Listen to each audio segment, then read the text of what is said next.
Hi, welcome back guys. This is your friend, the Scion Fanfics. Back with amazing fanfiction. This is the series of What If Deku Had Glass Summon Quirk. Now before starting, please give this video a like and subscribe to the channel if you want more videos like this. Now let's get into the fanfic. Izuku has no hecking clue what he's doing. This all seemed so much easier in theory. 10 months ago he'd picked himself up from another after-school bully session, decided to not kill himself like Bakugo wanted and instead work himself harder, ran off to the nearest gym and asked them how much a membership would cost, just enough if he didn't spend his allowance ever again, and hurried home to do research on working out and formulate an exercise plan. He calls it the American Dream Plan, a name he figures his patriotic idol All Might would approve of. He can distantly recall seeing something on the news about All Might conquering a slime villain that same night, and his uncomfortable realization of where the fight happened and that if he hadn't taken a detour through to the gym that day then he might have gotten caught in the crossfire. Izuku doesn't like to think about what the slime villain could have done to him. But he'd spent 10 months working hard and eating right, just as all his research had told him to do. 10 months in a self-imposed hell of protein shakes and people teasing him for trying in the first place. Because he has to work harder than those around him. He has to push himself. If he doesn't have a quirk to rely on, then he'll make do with brute strength and strategy instead. If he can survive a lifetime of abuse, hard work, and muscle cramps, then he can be a hero like All Might. And if he can compete in arm wrestling with Kitayama, the toughest guy at the gym, and almost win, then he can pass one measly entrance exam. But here, standing before the regal glass doors of UA High School itself, his dream school in the architectural flesh. Maybe his confidence is unfounded. Everyone around him is so cool, collected, focused. They are all on a mission. They all know what they're here for. They've had years to practice with powerful, earth-shattering quirks. They have the time, the money, and the resources at their disposal to make waves. Izuku could maybe give you a nasty bruise if you held still for him, but hopefully nasty bruises are all he'll need to pass the practical exam. A familiar blonde teen saunters past with his pants sagging and a scarf around his neck that matches his hair. Knowing Bakugo, that probably wasn't intentional on his part. His mom's, maybe. But Bakugo isn't notorious for caring about whether he matches or not. Hi, Kaken. Izuku stammers out, hands flickering and waving in defensive surprise. Good luck on the dash. Out of my way, Deku, Bakugo grunts out, leaving Izuku frozen in place until he passes. Once Bakugo is gone, Izuku lets his shoulders slump and his muscles relax. Even Bakugo is in the zone, not bothering to pester Izuku like he usually does. Not even yell at him or hit him for taking the exam.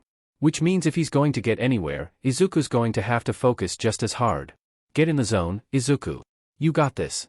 He doesn't got this, of course, not when he's tripping over his own feet and about to fall on his face. Great way to start the day. Nice going, Deku. But then a hand taps him on the arm, and suddenly he's floating, and flailing, and the pretty girl beside him is giving him a confused look. Sorry, she says, a bit sheepish. I probably should have asked before I used my quirk on you. It's just you were about to trip and well, we don't want that to happen on such a big day, yeah. Before Izuku can parse out a response, she taps her fingers together and murmurs, release, under her breath. He falls again, but she catches him by the shoulders and helps him get upright. Izuku's face turns red with embarrassment. He probably looks like a strawberry right now, and such a thought only makes the embarrassment worse. Thank. Don't worry about it, she says with a glowing smile. Just do your best out there, okay? And try not to trip again. He gives a shaky nod and holds out an unsteady thumbs up. You too. She ends the interaction with a clipped, catch you later, maybe, and makes way for the door in striding steps. If only he had that kind of confidence, that optimism and charm. That's what a future hero looks like, ready to help any given person on a whim. Hopefully she'll pass. Hopefully he'll pass. He puffs out his chest and sticks out his gangly legs, trying to imitate her positive gait however he can. He just has to be like the Gravity Girl, and he'll be fine. Be like the Gravity Girl. Be like Bakugo. Be like All Might. Breathe in, breathe out. He can do this. He studied and trained for 10 months, all the guys at the gym are counting on him, his mom believes in him, he has to do this. No pressure. He takes it back, there's lots of pressure. So much pressure. What the hell did he get himself into? You really screwed up this time, Izuku, he scolds himself. Evergreen automatons fall to pieces all around, scraps raining down on his head and blasting at him from all sides. Just get super buff, you said. Just train real hard, you said. He can hardly hear his own self-lecture over the roars of destruction and maniacal cackles, but he can still feel the despise and guilt swollen between his ribs. He's armed with 2 pieces of shrapnel he picked up from the remains of a nearby robot, not one he dismantled himself, mind you, but at least he's smart enough to use his resources. With these pieces of shrapnel, he's gotten, what? 5 points? Mostly from 3 1-pointers and a 2-pointer demolished within an inch of its life by somebody else, but he dealt the final blow so he technically gets the credit. Which feels mildly unheroic, but under the circumstances he can let it slide. He dodges a large debris panel flying straight for him and rubs sweat from his brow. What did you think would happen? That they'd just hand the acceptance over to you? He lunges at a stray 1-pointer and slices into its side with his shrapnel pieces. It spots him, attacks. He slides under it. Attacks from the other side. Repeats this whack-a-mole process until it's just about dead. A swinging kick to its robot face. Thought all you had to do was, get swole? His own acrid words sting like bile in the back of his throat. God, he's such an unprepared, quirkless idiot. A well-earned 6-pack means nothing against the 40 points of that person there, the 60 points of that person over there. And he's got, like, 5. Wait, no, 6 counting this last one. 6. Better than 0. But not enough to pass. Not unless he's really, insanely lucky. And given Izuku's track record, luck isn't what you'd call on his side. More like it hates him with every fiber of its being, and takes any given chance to crap on his dreams. There aren't any more robots left to fight. They're all in smoldering, mutilated piles around him. His fellow examinees stand amidst twisted metal of their own destruction, victorious but determined faces as they each count out how many points they've earned. Try as he might to ignore the sounds of "oh, that makes 46 and will 24 really be enough?" it still gets through his unblocked ears while he runs about in search of anything still moving that might grant him a point or 2. Indirect gloating isn't all he hears, either. The concrete below him shakes in tune with the thud coming his way. The heart in his chest pounds faster than his brain can think or his mouth can mutter. Beyond the tops of skyscrapers, far above the heads of the test-takers, is a splay of familiar metallic green. A red laserface turns towards them, clunky limbs slowly trudging their way through the small mock streets. Crushing and scraping the sides of any building in its wake. Stomping out deep, heavy craters into the concrete ground. The others run. Izuku can't summon the willpower to move. Damn it, Izuku, you've really done it now. This giant robot will stomp on your face and end your miserable life, and it will all be in vain because you only have 6 pathetic points. Shame on you. Your mother would be disappointed. He should run too. He needs to move away. Even if this Goliath of a machine serves him any points, there's no way he'll actually be able to earn them with how unskilled and amateur he is at all this. He pivots on his heels and prepares for a stiff, hasty run. Help, someone, comes a small voice. He almost doesn't hear it, almost doesn't single in on the weak words of someone in trouble against the clashing and crashing of chaos surrounding. He almost registers that someone's in danger and needs his help. But his legs beat him to the punch, and they're running without him having told them to. Blood pumping. Sweat pouring. The background drifts away, until all that remains is the small, sickly figure with her limbs tangled and strewn about the rubble. Her head collapses to the ground, but her fingers still twitch. The robot is just feet away from them. Thud. Thud. Thud. Hey, he says. He tries to project his voice louder, but the fear catches his confidence behind his tongue. Are you okay? She says nothing. Nothing moves but her twitching fingers and the robot in steady pursuit. Thud. Thud. Thud. Talk to me, say something, he says. He shakes her some more. There's no way he can move the rubble on his own, there's no way he can carry an unconscious body. He needs her to wake up and be the hero. Thud. Thud. Thud. All Izuku can see is the dangerous hue of the robot's steel skin. It surrounds him, envelopes him in an evergreen fear, swathes him in sheets of dread. Run, just run. You're no hero. You're a fool for trying. You're the kind of idiot who does something stupid, and gets saved at the last minute when All Might swoops in to fix things. What would All Might say? If he were here watching. Watching as a mechanical foot falls down on Izuku's head. What would he say? What would the gravity girl say? What would either of them do? Well, they wouldn't give up, that's for sure. Izuku pushes on the shreds of concrete and metal wires. Come on, he grunts. A few shreds budge. Most of them don't. The foot is descending. One final thud is all it will take to end him. The concrete moves just enough. Just a small sliver to give him some leeway to work with. Gripping the girl by the armpits, he shimmies and pulls, tugs until he's just about sure her shoulders have been dislocated, tugs until she's free. Dragging her behind by the wrists, he runs.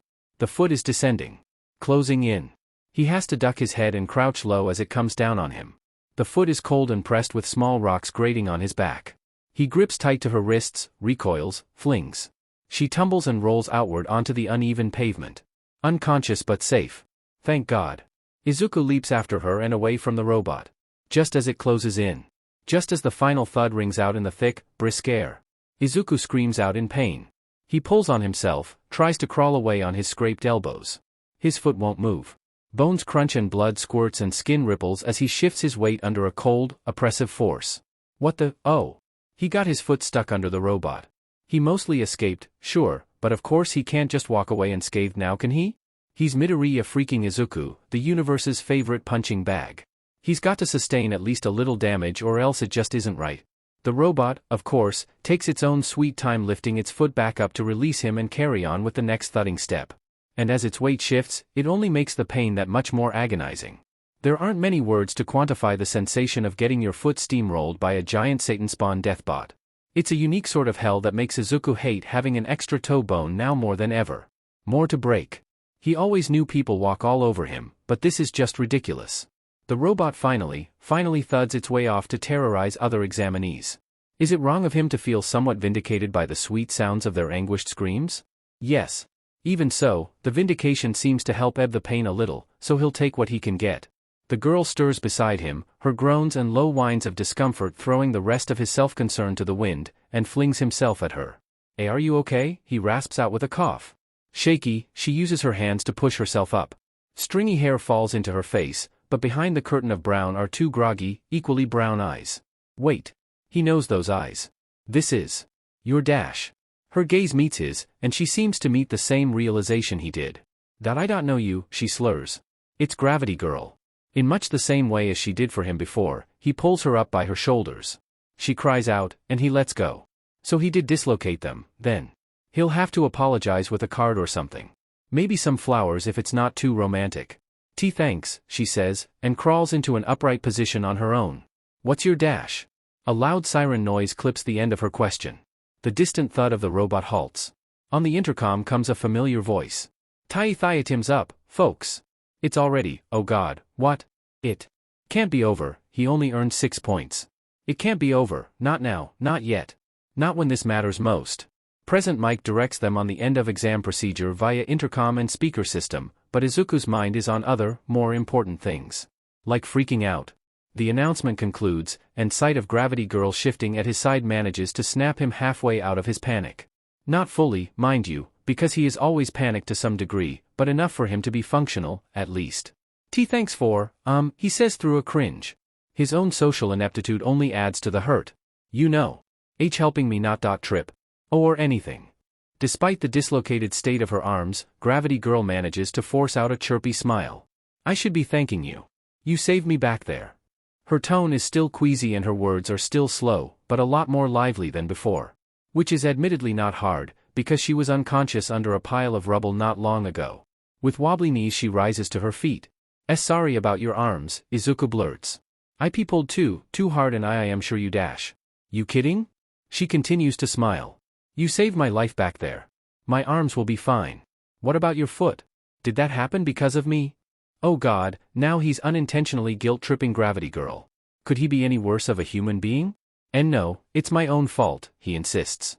I wasn't fast enough. She pauses, lingers on their shared wounds, and before she can say anything. You two sure look banged up, says a flat, creaky voice. Izuku jolts and turns to find the voice's source, a small woman in a lab coat with a large syringe tucked into her gray hair. Our recovery girl, he exclaims. I know why you use your healing Quirk to provide aid to heroes and victims in a CRI crisis situation and. As he rambles on about her past exploits, her quirk, and every other odd and end he could possibly know about her, she sets to work on his and Gravity Girl's injuries. A simple kiss to his crumpled flesh is all it takes to spring it back to its previous state. Skin unwinds. Muscles heal. Feeling, the good kind, returns to his toe tips, and a wave of exhaustion racks his brain. Gravity Girl is next once Izuku receives a few candies from Recovery Girl, but she has a little extra to deal with, relocating her shoulders. If Izuku didn't feel bad about causing the injury already, then he sure will after watching a pro hero fix his mistakes. And also hearing the agonized grunts and whimpers and strained shouts as the shoulders are pushed back into place. Gravity Girl is surprisingly fond of curse words. With her bubbly demeanor, he hadn't quite pegged her the type. She's kinda like Bakugo, it turns out, only her profanity choices aren't as strong. She just shouts the S-word repeatedly until the deed is done, with the occasional B or A word thrown in for good measure. Izuku could swear he also hears a few F-bombs slipped in here and there, but he can't be sure. Recovery Girl berates her for her use of language, to which Gravity Girl justifies as something she only falls back on in times of extreme pain. She promises to watch her mouth in the future. Both of them are healed up and exhausted, and Recovery Girl sends them back to the bus with their hands full of candy. They need the sugar, after all, to regain the energy lost from her quirk. When Izuku gets home, he will write a long passage about what her healing quirk feels like and then sleep for a year. Izuku and Gravity Girl sit next to each other on the bus ride home, and every now and then he catches people stealing glimpses at the boy dumb enough to run towards the zero-pointer. Oh, so that's what it was. A zero-pointer. So he didn't even get anything from facing it. Heck. I'm Uraraka Ochiko, by the way, she says through the Jolly Rancher between her teeth. She holds out her hand, and he shakes it. Midoriya, he replies. Izuku. Midoriya Izuku. Nice tea to meet you, Uraraka-san. They stay mostly silent on the ride back to campus, save a fleeting exchange of "I hope you passed" as they part ways. And Izuku is alone again, with only an orange sunset and a pocket full of candy to accompany him. Oh. Needless to say, Inko is so proud of her baby boy when he comes home from such an exhausting venture. She makes katsudon just for him, posts all her pictures and well wishes on Facebook for all her friends and relatives to see, and coddles him with blankets and popcorn on the couch as they watch stupid sitcoms together. He's mostly blank-faced through it all. His eyes are empty, his face is flat, he seldom moves or speaks unless spoken to. The only time he acts of his own accord is so he can blow steam at the gym. It's the nerves, she knows, but it's still worrying. A letter comes in the mail after 3 days of a silent, still Izuku, and part of her is relieved they can get this over with at last. On the other hand, though, there's a 90% chance the contents of this envelope will crush her son emotionally. In his catatonic state she hasn't gotten much out of him, but she's managed to gather that he only scored 6 points. Nowhere near enough to land him a position at UA, much less in the heroics course. So just to be sure, just to know what she and her darling baby boy are getting into, she takes a peek in the envelope. Not her proudest achievement, to be sure, but she can't just sit and wait for Izuku to come home from another long night at the gym. She needs to know what the letter says, and she needs to know now. So she can prepare her speech, get out the tub of ice cream, pull on her best comforting mother face and help him through the tragedy awaiting him. Perhaps it's wrong of her to doubt her son, but she can't help it.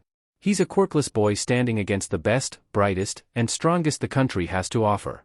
And he's plenty smart, sure, but even with his work ethic, solid build, and sharp mind, there's no way he could stand a chance against literal superpowers. Imagine her surprise, then, when she sees All Might appearing on a holographic projection to announce his acceptance into the UA Heroics course. Tears prick her eyes, and a wobbly smile lines her lips. She knows just what she'll say to Izuku when he gets home. Or rather, she won't say anything at all. 2 days. He has 2 days until his first day of high school, at the best school in the country, and in their heroics department no less.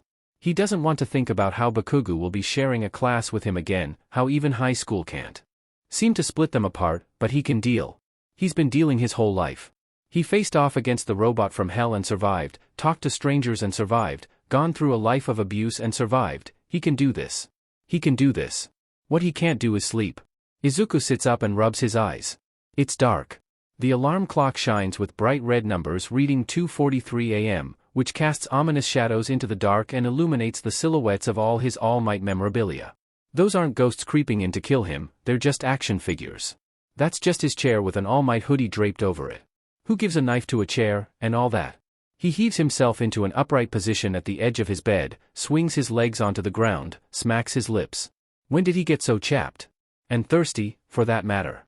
He and his mom went out to a smoothie bar after dinner. He shouldn't be this parched. And yet here he is. Ain't that just typical? Thanks, universe. He fumbles out of bed, legs shaking and breath hitching under the weight of his dehydration. He's slow to the door, careful in avoiding the floorboards he knows are creaky, almost tripping on his laptop charger, turning the doorknob ever so slowly. His mom is sleeping just next door, he can't wake her. The rest of the house is just as dark as his bedroom, the only source of light being the slivers of moonlight shining through the living room curtains. He makes his way around the house and into the kitchen in a similar manner, toeing ever so gently around certain floorboards and bubbles in the carpet. He cringes when the light switch flips on with a harsh, sharp TCK. But no light, for some reason. He flips the switch a few more times, just to be sure, not caring about the noise anymore. Well heck. Another power outage. He reaches out into the dark for the junk drawer, which isn't too far from the sink if he can make out the shape of the water faucet clearly, and shuffles his hand around until it grips onto a flashlight. It blinks a few times before flickering on, casting a weak but still effective shower of light at the refrigerator. By the spoiled condition of the milk, he can guess the power's been out for a few hours. Probably not long after they both went to bed. So no drink, then. He'll just have to stave off the uncomfortable, queasy thirst for just a while longer. Can soup quench your thirst? Or come close to it? They should still have some leftover soup from the other night. It's not ideal, but it'll have to do. And there's no soup. DMN.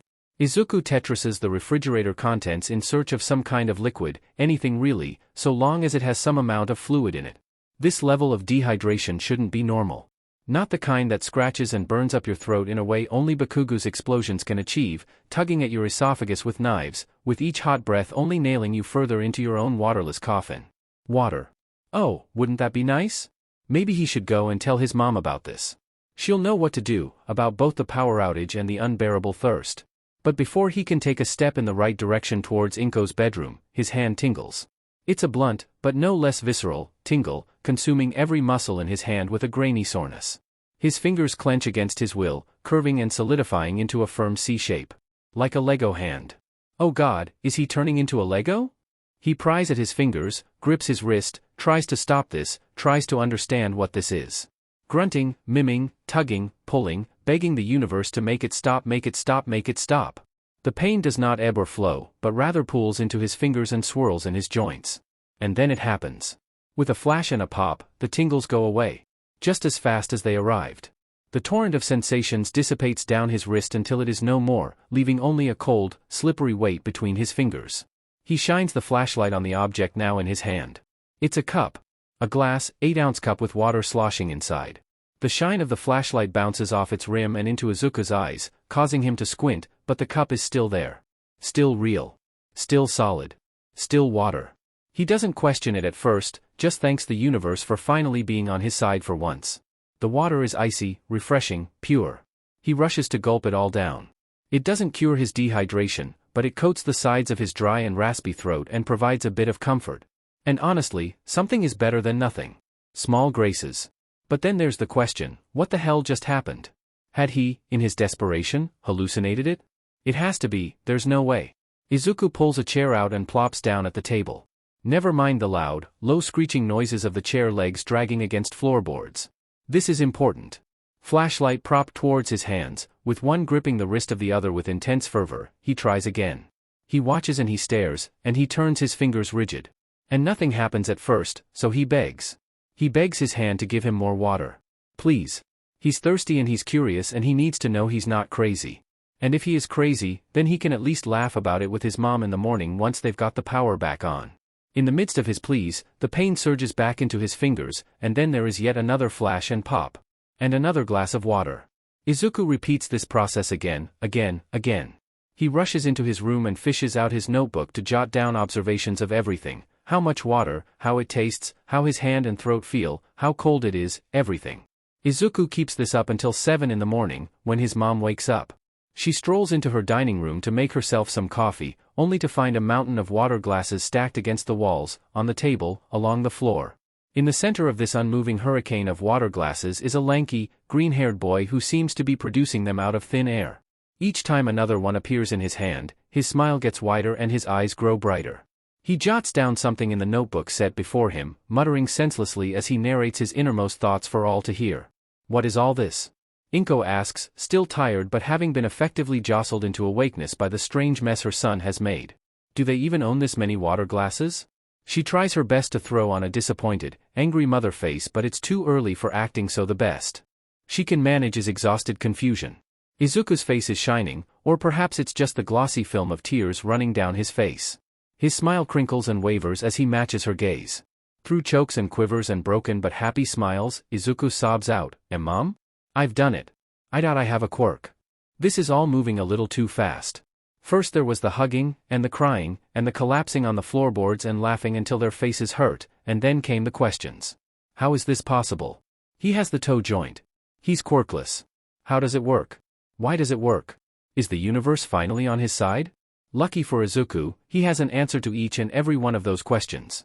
As their quirk consultant explained, it's an incredibly rare but not unheard of occurrence for a person to exhibit signs of quirklessness despite having a quirk.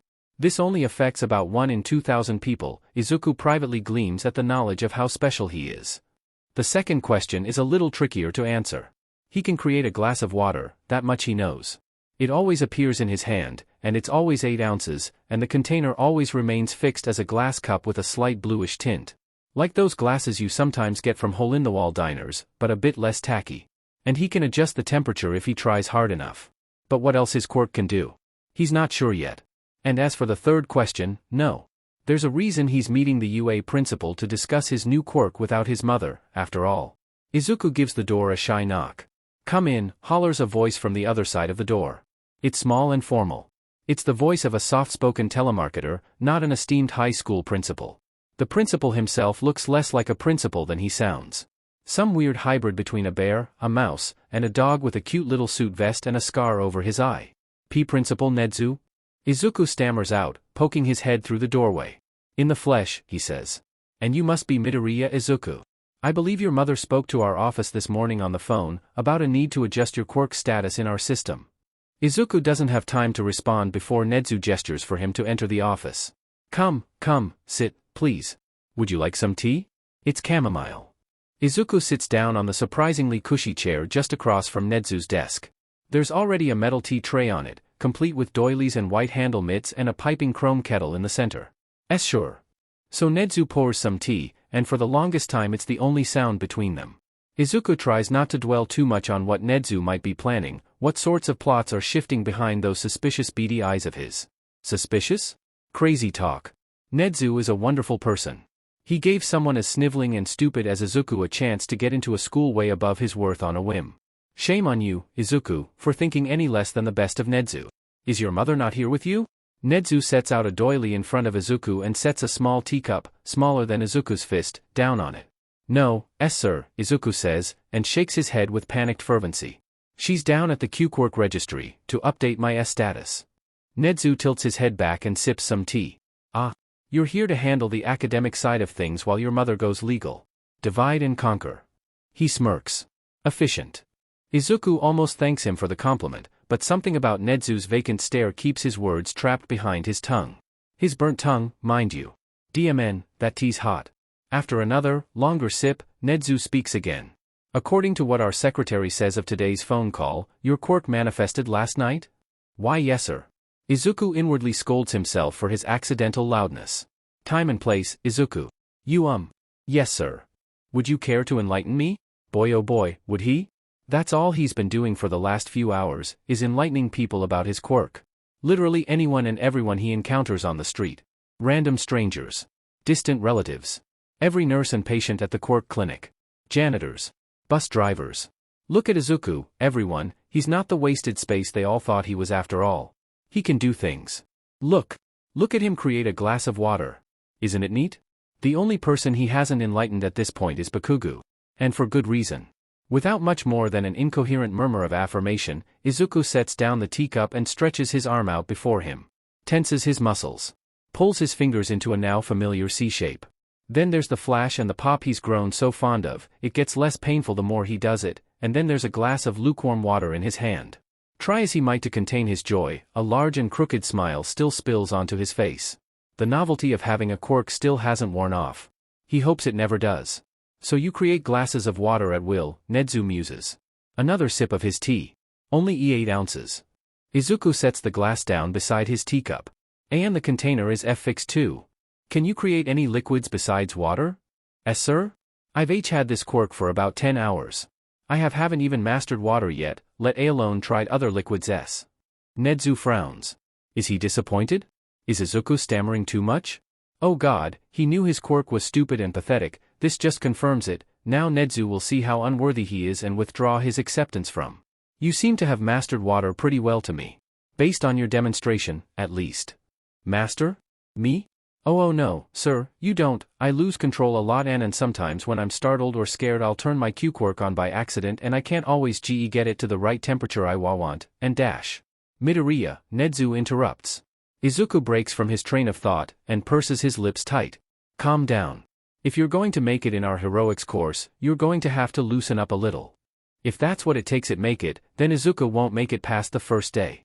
You said you lose control sometimes, says Nezu once Izuku has regained his composure. Could you explain? Izuku smacks his lips. He's drinking tea, he shouldn't be this parched. He takes a sip of the lukewarm water on the desk to ebb the sensation. Lukewarm water, it turns out, is not good for quenching thirst. These days, it seems like nothing is. It's as I said, Izuku says. The water, despite not helping his dehydration, somehow eases his nerves. If someone startles me or scares me, I'll spontaneously secrete a glass of water. He creates another glass, and sets it right beside the first one. The sensation is no longer painful, but now soothing. Welcome. It reminds him that he really does have a quirk, and it's here to stay, that he's finally normal. As is common with most beginners, Nezu says with a sagely nod. It is? Of course. But I won't fault you for your ignorance, since you missed out on that crucial developmental step in your childhood. Nezu's right, there are a lot of things Izuku should have gone through when he was 4, but is only just experiencing 10 years later. Which is probably why Inko has been babying him. Heck. And I can't always get it to be the right temperature I want, Izuku continues. Just now I wanted the water to be cold, but the water I created was room temp. It'll take lots of time and practice to get these things right. Mastery doesn't happen overnight, you know. Nezu shrugs and sips his tea some more. He wipes his mouth on a napkin. However, I can't say I'm not concerned. Has your quirk consultant informed you about the delay effect? Izuku shakes his head. You must have a terrible consultant then, Nezu says, and his tone causes Izuku to shudder. Considering how your quirk manifested 10 years after it was supposed to, your case of delay effect is likely to be severe. Oh boy. Just when things were looking up, he's going to his dream school, he has a quirk, life is good, something has to knock it all down. Because he's Midoriya Izuku, and the universe hates his guts. Izuku creates a third glass, just to keep him from falling into a panic attack. He almost doesn't ask what the delay effect is, because he almost doesn't want to know, but sheer curiosity pushes the words out of his mouth. What's the delay effect, and Nezu-san? Nezu's smile is waxy and placating. It's not a real smile, it's just damage control. Izuku shudders again and smacks his lips. You're not the only person to have such a late-blooming quirk, Nezu answers at last. Oryoji Maki, an old film director, before your time, didn't develop her quirk until she was 33. The prospect of someone having to wait 33 years for a quirk is both horrifying and relieving. Horrifying, because that could have been him. Relieving, because it wasn't. As one might imagine, such a delay can have nasty repercussions, Nezu continues, and sets down an empty teacup. Studies find that the longer a quirk takes to manifest beyond the average manifestation age of 4, the more quirk-related complications will arise. Late-blooming quirks tend to be conventionally trivial and a bit less useful, and tend to have more side effects. Izuku shudders for what must be the third time this afternoon. Dangerous side effects? Oh, sometimes, Nezu replies in a sing-song tone. The longer it takes, the more fatal they often are.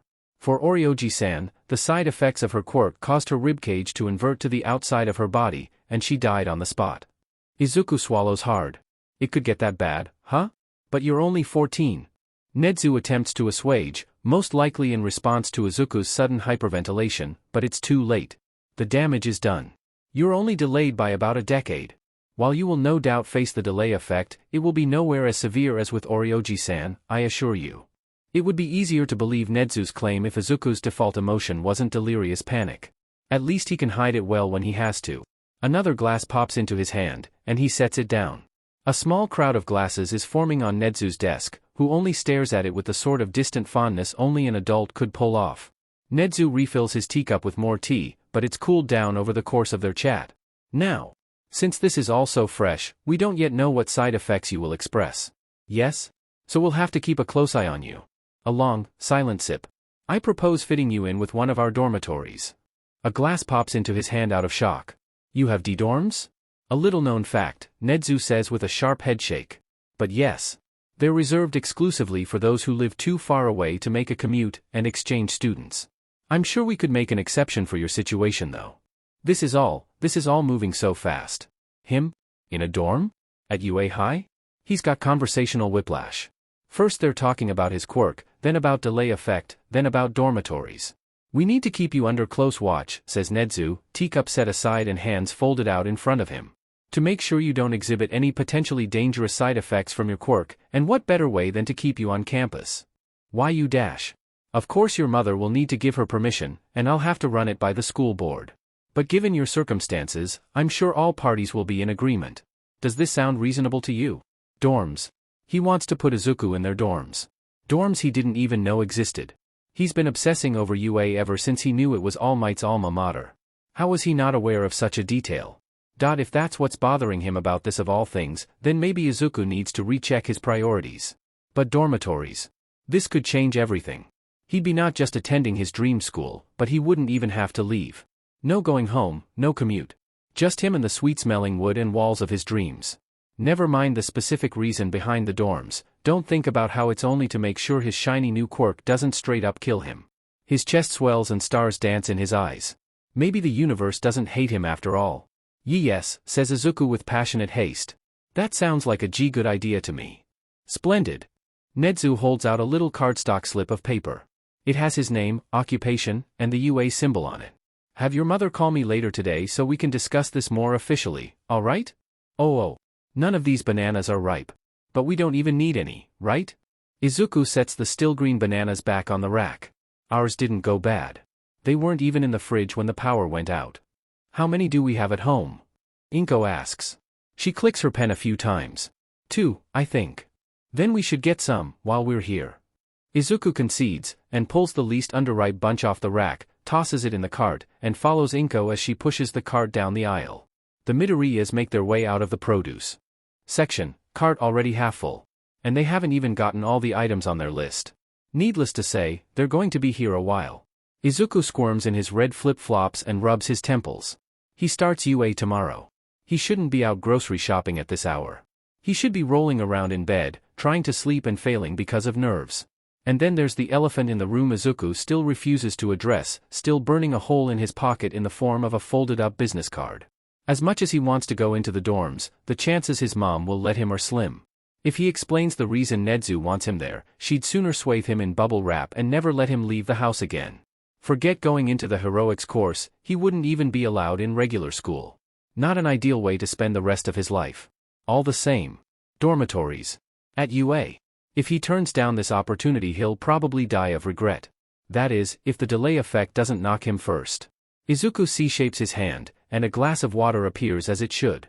It doesn't hurt anymore, save a distant tingle in his tendons. That, too, will fade with time. It's more comforting than anything. Like an old friend he hasn't seen in years, who he's just catching up with. He drinks the almost ice water, cringes at how the coldness hurts his teeth and gums. DMN. And it still doesn't quench his thirst. Black or kidney? Asks Inko. She holds 2 cans of beans in front of her. Izuku dispassionately points to the kidney beans, and she tosses 4 cans in the cart. They don't need to buy beans, but he's given up fighting it. He sets the empty glass into a messenger bag filled with other empty glasses.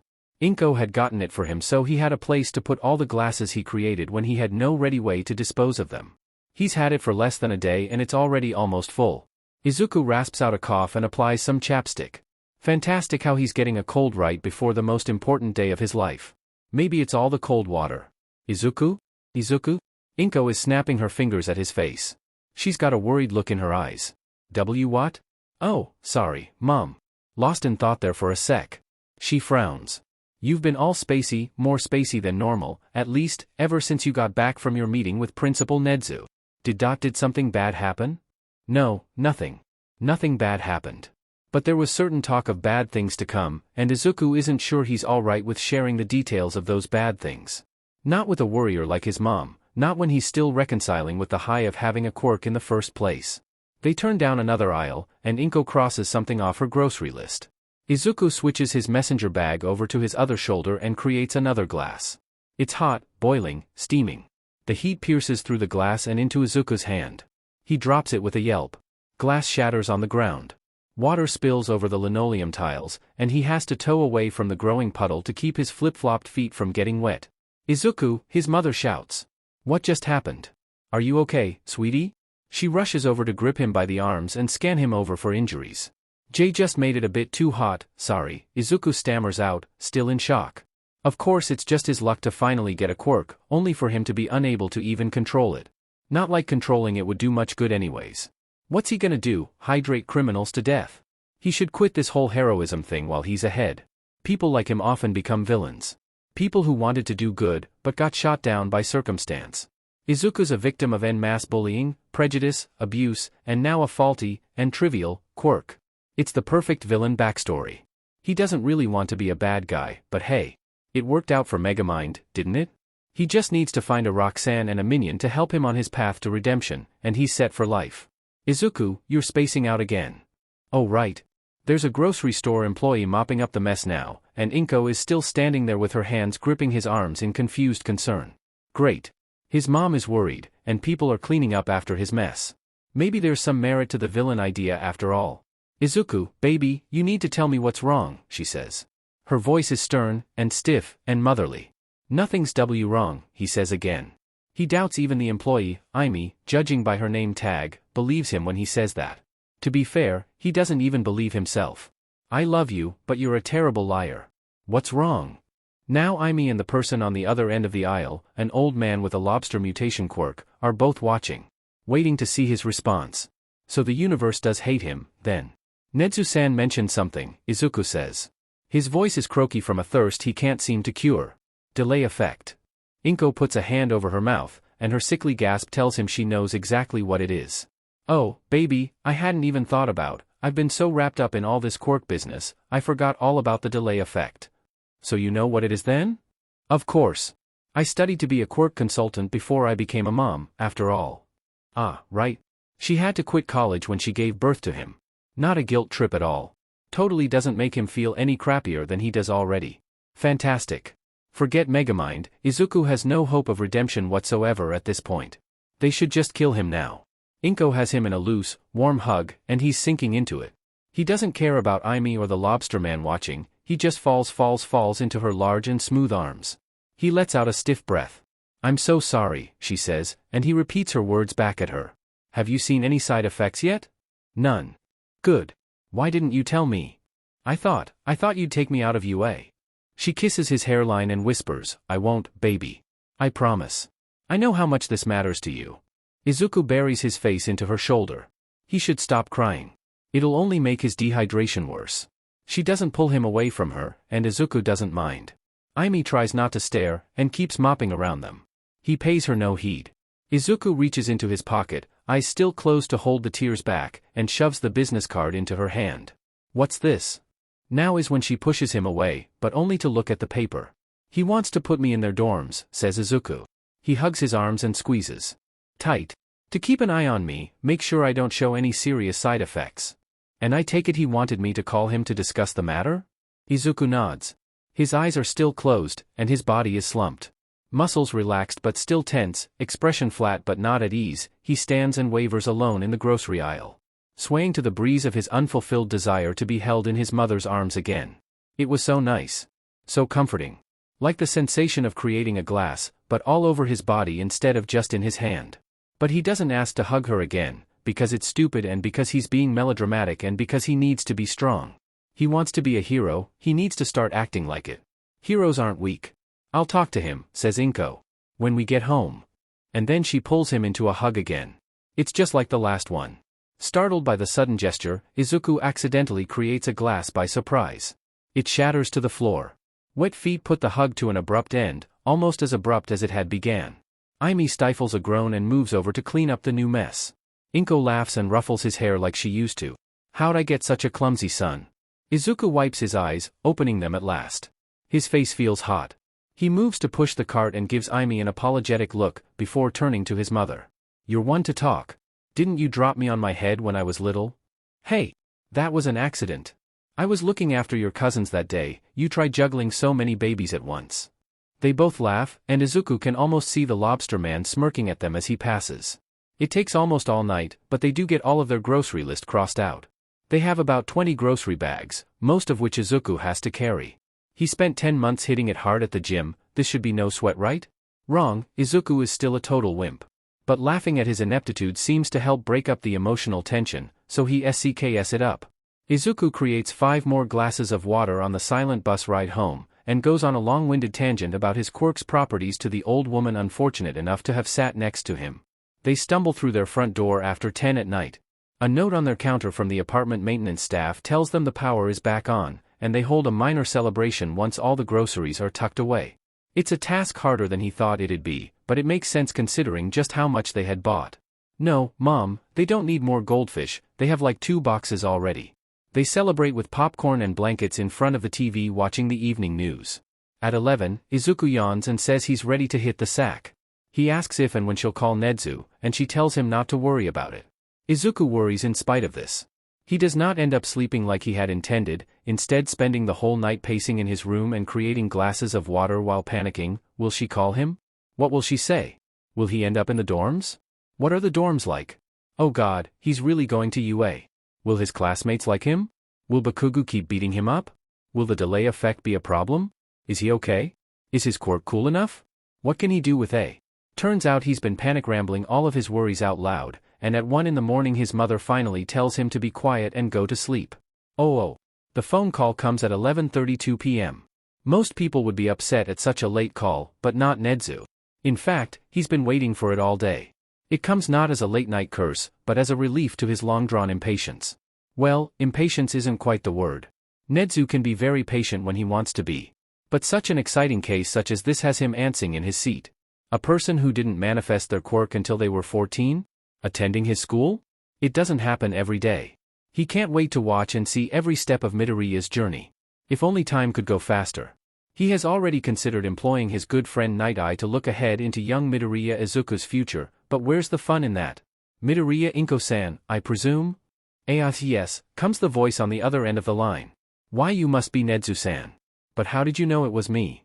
She sounds a lot like her son, in more ways than one. The main difference, though, is that she exudes quite a bit more confidence than Izuku, and her words come out much clearer. Where Izuku panders, Inko gets straight to the point. Nezu likes Izuku. But he gets the feeling he'll like Inko even more. You're the only person I'm expecting a call from right now, he says. Ah. Nezu is sitting on the front porch of his house in a magenta robe and an antique radio quietly playing smooth jazz at his feet, swinging back and forth in an old rocking chair his neighbor gave him. It's too cloudy to see the stars, yet he has his telescope out on the off chance he might see one. He leans down to turn off the radio. I take it your son informed you of the situation. Why, yes. Have you fixed his status in your system? Of course. We couldn't call ourselves a prestigious school without everything up to date and in perfect order, could we? Why? Yes, I suppose so. She's hesitant about something. Contemplative. Questioning. Most likely about the yet unspoken matter at hand. Now is the perfect time to bring said matter to light. But this isn't what you're here to discuss, Nezu says. Is it? Her queasy yet affirmative pause says it all. Ah, yes. The moment of truth is finally here.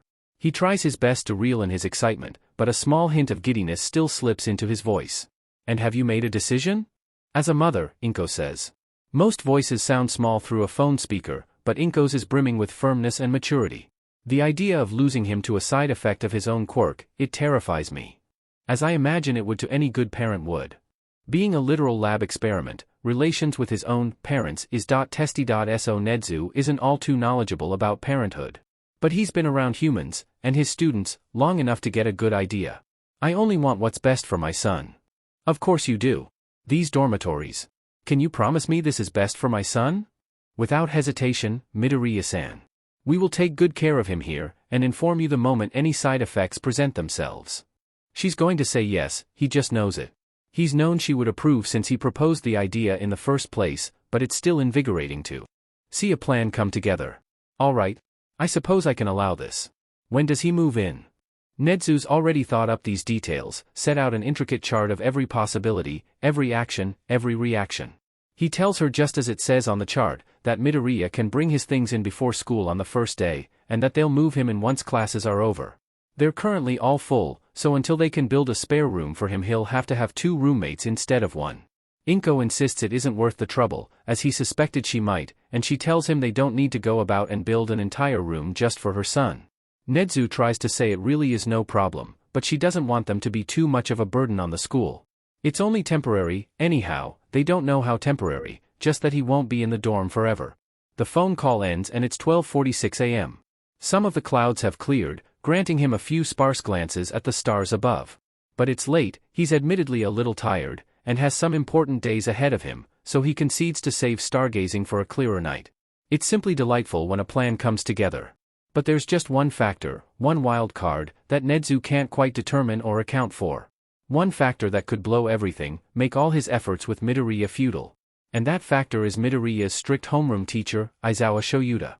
It will be exciting to see how well Midoriya performs under pressure. Aizawa Shoyuta is not happy. Most would argue he never is, and he won't disagree. But not because they're right, just because he doesn't care. Contrary to popular belief, dead-faced and dreary-eyed Shoyuta can in fact feel basic human emotions. He can be sad, and angry, and even happy. It's just hard to tell the difference, what with his expressionless exterior.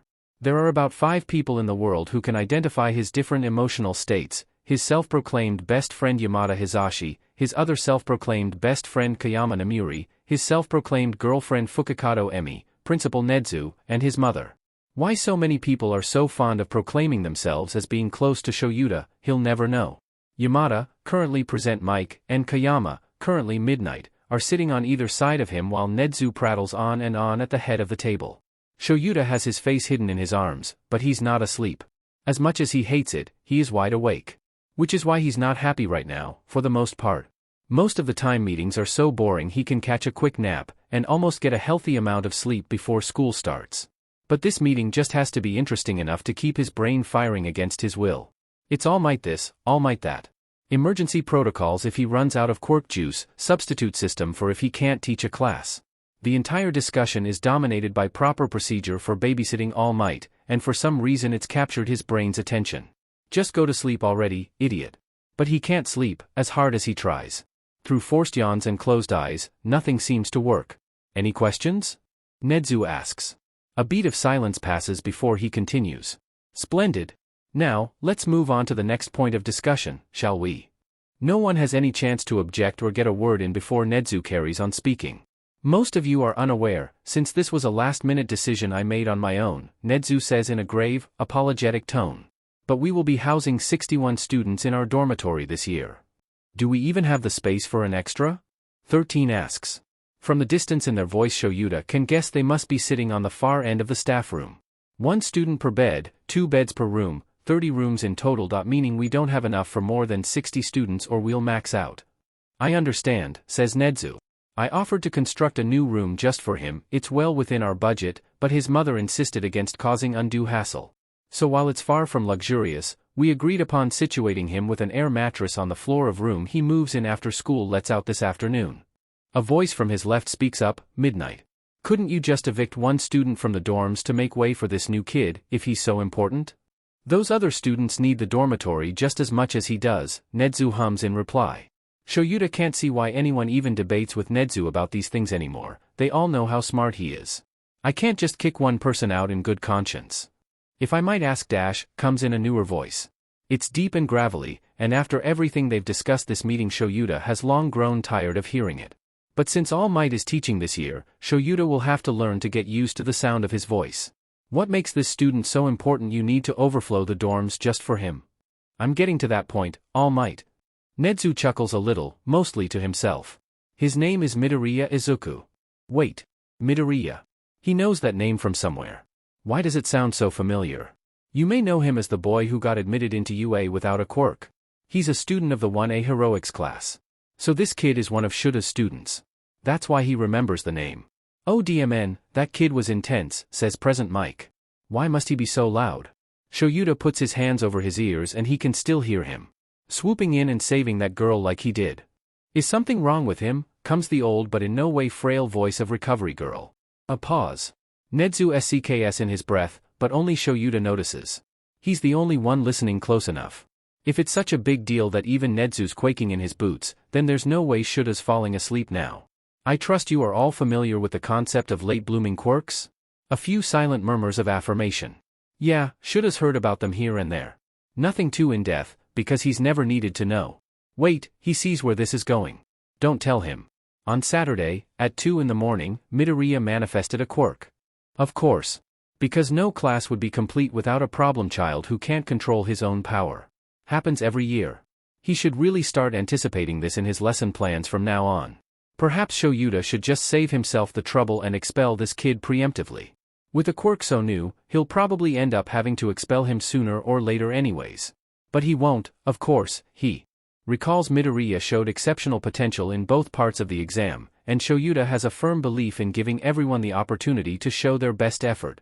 It's probably wrong to wish for a student to fail before he's even met them, just so he doesn't have to worry about them in the long run, but Shoyuta is here subconsciously wishing anyways.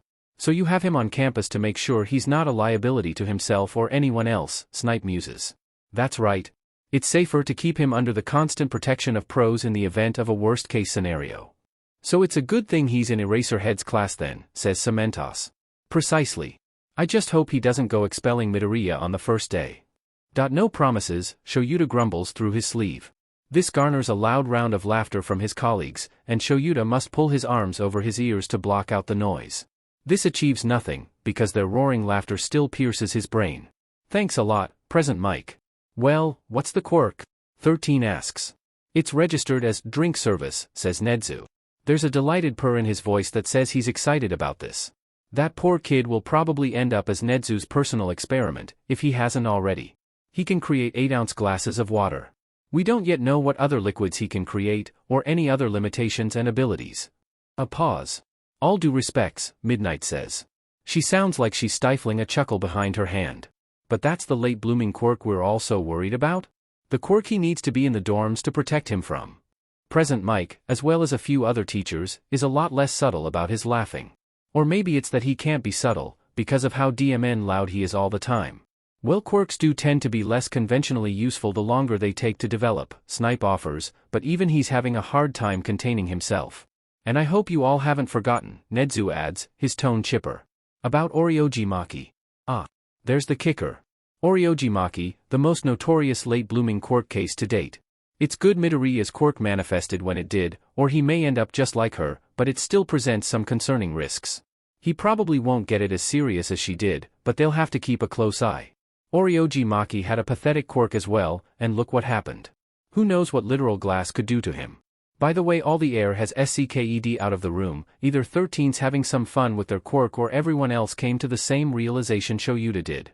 Then Present Mike breaks the tension with something stupid and funny that's got everyone laughing again, and the meeting picks back up with a handful of other discussion points. Shoyuta does not get a single drop of sleep in all this time.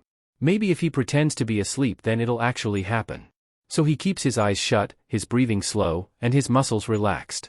Hopefully he'll get lucky and actually fall asleep for real. The meeting concludes and he does not succeed in his efforts. But he's 20 minutes into this fake-it-till-you-make-it venture, and he's no quitter.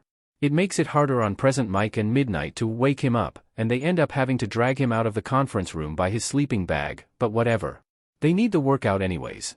Can't have them slacking off on leg day, or arm day, just because they're teachers. It's a pain getting dragged up flights of stairs and down slick marble hallways, especially by the most obnoxious teachers at UA, sans All Might and his pompous showboating. But again, he's in too deep, and there's the small concern worming in the back of his mind that if he opens his eyes then all his progress towards slumber will be for naught. He just has to keep this up until class begins. Or he might skip the quirk assessment activity and have class nap time instead. But no, as much as he wants it he won't grind class to a halt so he can sleep. Unlike certain individuals, All Might cough, he actually does his job instead of lumping it onto other people because he can't manage his time and has no sense of academic responsibility. So they'll do the quirk assessment, and then Aizawa will take his nap. Perfect. Oh. Please, oh God, kill me. Oryojimaki was a seemingly quirkless Japanese-American filmmaker. She grew up in Oregon, where she found inspiration from the bizarre paintings in the attic of her childhood home, inspiration which would lead to many creative and successful movies. She moved to California when she was 19, and she lived there until she died at 33. Though she had made quite the name for herself with her movies' powerful concepts and provocative composition, even before she graduated from film school, it was her death that made her into a global sensation. She was going for a jog in the park with her 2 dogs Petal and Yoda when her life ended. Witnesses say she suddenly stopped in her tracks and began clutching her chest and miming. A few bystanders came over to check and see if she was okay, but she had become too delirious to acknowledge their presence. Then she collapsed to the ground. As she writhed, a few onlookers noticed strange bulbous masses forming and throbbing under her shirt. Someone called 911, and the others just watched and tried to do what they could to help. At 3:42 p.m. Pacific Standard Time, as if from the movie Alien, the bulges pierced through her skin in the form of bloody white bones. Her rib cage had expanded and emerged through her chest. A 13-year-old bystander named Melanie Clark took a video of the ordeal. Even today, decades after the incident, that video is available to anyone who has internet and knows where to look. Most people believe she died on the spot, killed the moment her ribs popped out and squirted blood all over the sidewalk. But the video, all 22 minutes of it, proves otherwise. The paramedics didn't arrive as fast as they should have. There was a 15-car collision on the freeway clear on the other side of town which necessitated the attention of all available ambulances and medics in the area, leaving emergency response chaotically understaffed. So Oryoji would have to sit and suffer while she waited for help that would never arrive in time. After about 4 minutes of gushing blood and screaming, Oryoji began to speak. Everyone who was present agreed they would have preferred if she had stayed silent. Please, oh God, kill me. And the majority of the video carries on like this. With Oryoji screaming, begging, for her pain to be relieved by death, blood continuing to pool on the sidewalk and ribs continuing to slowly shift about in her chest.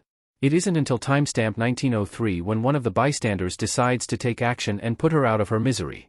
This happened in America, so it isn't surprising someone would just so happen to have a gun on their person, but that doesn't make the scene any less brutal. The video ends with a final image of a dead and bloody Oryoji, now with a crisp bullet hole straight through her forehead. Please, oh God, kill me. The bystander at fault, off-duty cop Roy Travis, had a good lawyer who managed to get him off with just a 3-year sentence.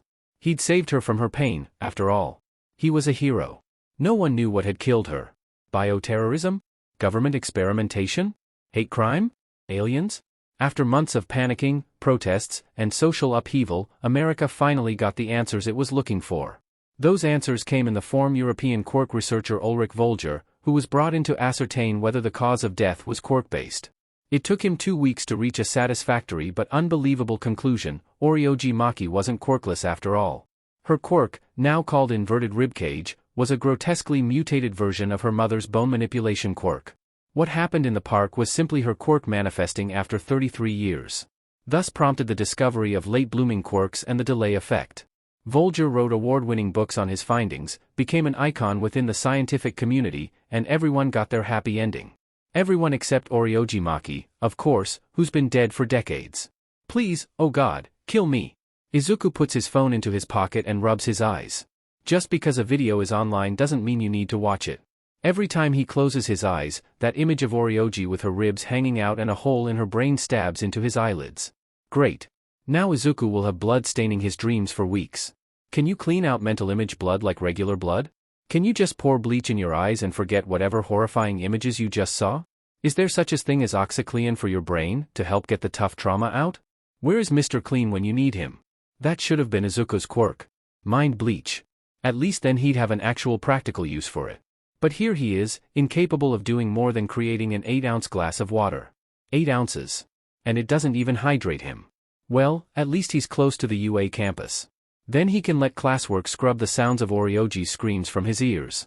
Just a few more minutes now, and the train will arrive at his stop. And then he can get off, and occupy his mind with things like dorms and classwork and staying off of Bakugo's bad side. In a few weeks, he'll forget all about Oryoji and her ribs and the blood and the loudly piercing gunshot and the screams of fear and her pleading, begging eyes. Please, oh God, kill me. Wow, this is a lovely bus, isn't it? So nice and void of blood.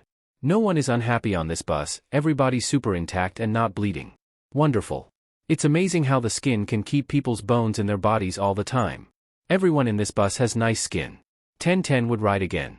Now that he's paying attention, though, there does happen to be a strangely familiar outfit in his periphery. It's like his gray blazer, red tie, dress shoes, but with a skirt instead of slacks. Weird. The owner of the outfit has green hair like him, but longer and smoother. She's got mascara on her lower eyelashes and her face is contorted into a look of distant but focused curiosity as she gazes out the window. Wait. Hold on. If she's wearing his same uniform, then... Hi, excuse me, Izuku stammers out. Oh God, what the hell is he doing? Initiating a conversation with a stranger? What if she hates him or thinks he's a freak or something? Oh, your uniform, she says once she turns to look at him. Are you a UA student too? She punctuates her sentence with a nasally ribbit. Why yeah. Are you a F first year to 2? Nailed it. Class 1A, Ribbit. Heroics Department. What about you? No way. What the hell, this is his actual classmate in front of him. On the same train. And he somehow went this whole train ride without noticing her before now. Damn it Izuku, gotta be more aware of your surroundings. Same, says Izuku. Sweet, so we're classmates then. She holds out her hand. I'm Azui Tsuyu, but my friends just call me Tsu, Ribbit. He shakes her hand with a bit of hesitance. Midoriya Izuku. Izuku is about to return to his spot when Azui calls out to him. You can sit here, you know. Since we're classmates and all, Ribbit. Good to get to know each other. Haha, what? Him, sit next to her? They've known each other a bare minimum of like 20 seconds, and already she's inviting him to sit next to her? There's gotta be some kind of ulterior motive. She's scouting out competition. She's got a quirk which uses friendliness to her advantage. She's goading him. There's no way Midoriya Izuku, the most unlikable, unheroic, unimportant person alive, could ever have someone other than his mother be nice to him. Unheard of. Inconceivable. He's tempted to create a glass of water just to make sure this isn't a dream. Ever since his quirk manifested, everything's been going by unnaturally fast and time hasn't been flowing quite like it's supposed to. Unless his quirk is also a part of that dream, in which case creating a glass would achieve nothing. Damn it, he knew he should have invested in a totem like they said to do in Inception. I don't think it's a dream, Azui says. I wouldn't know for sure, and that sounds like exactly what a dream would say, Ribbit, but I dunno. I think this all feels pretty real to me, Ribbit. Oh, I said that out loud? Yeah. Izuku, in a rushed flurry of blushing and embarrassed strangling noises, flops down next to her. He buries his reddened face into his hands and MMMMS. He needs to learn when to shut the hell his mouth sometimes. And not to pry or anything, but what did you mean when you mentioned your quirk manifesting? That should have happened years ago. Don't tell me you've spent your whole life in an existential crisis, Ribbit. And no, that's not quite.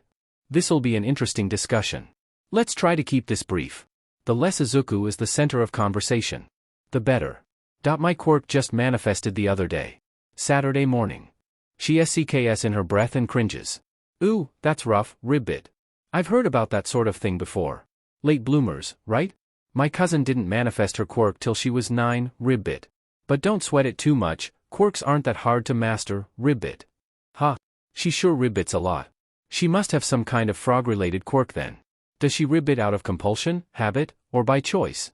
But why would she ribbit by choice? Would it qualify as a speech impediment like a stutter? Does she have to go to speech therapy? Do you even need speech therapy if it's quirk-related? Maybe he should get speech therapy for his stutter. But then again, his stutter is more about nerves than anything. Sounds like you just need regular therapy, Azui says. To get over your nerves, that is, Ribbit. Oh. Was I thinking out loud again, N? She nods. So sorry. No, it's fine. I get that all the time, Ribbit. She pulls a stray lock of hair behind her ear. But to answer your questions, kinda. Kinda. Yeah, kinda. I do, and I don't need speech therapy, Ribbit. I don't follow. A sigh, but it's more patient than annoyed. When I was a kid, they took me to speech therapy to get rid of my Ribbit, but when I got older I realized I didn't really mind it all that much, Ribbit. It doesn't impede my speech at all.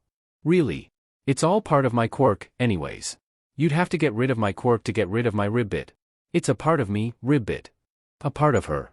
If only he had that kind of harmony with his own quirk. Imagine, just being at peace with its existence. Not constantly worrying about the delay effect, or creating water of the wrong temperature, or just general paranoia. Please, oh God, kill me.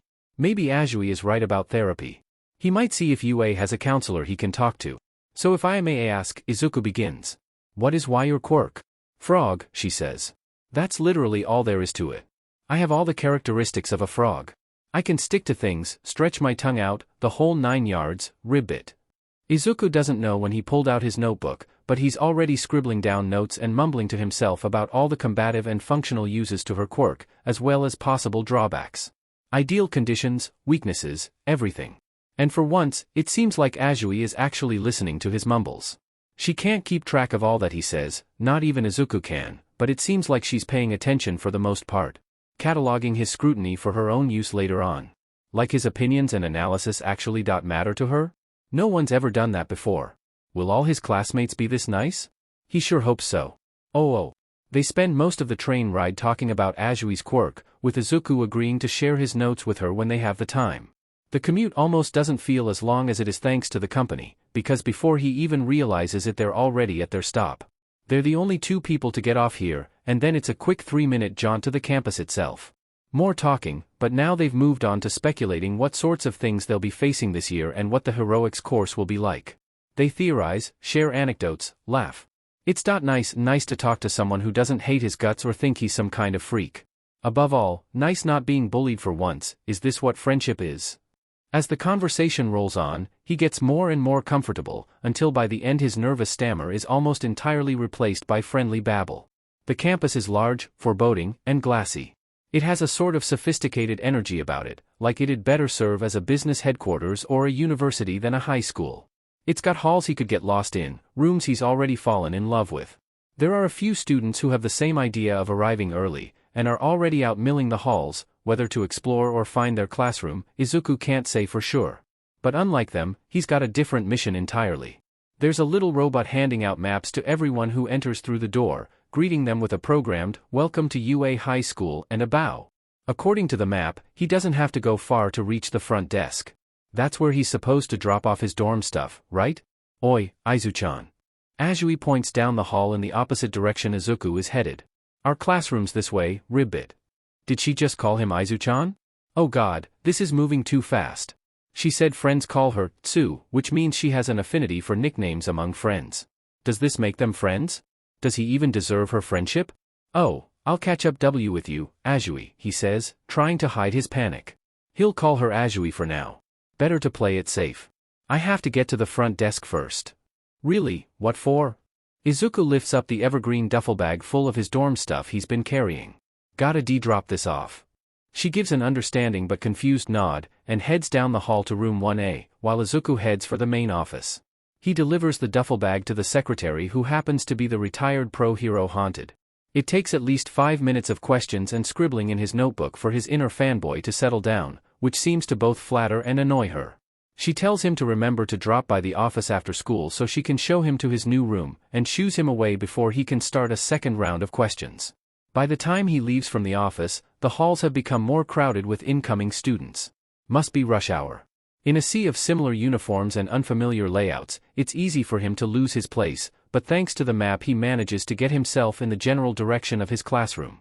He does have to ask one of the hall monitor bots for directions, but otherwise he does just fine.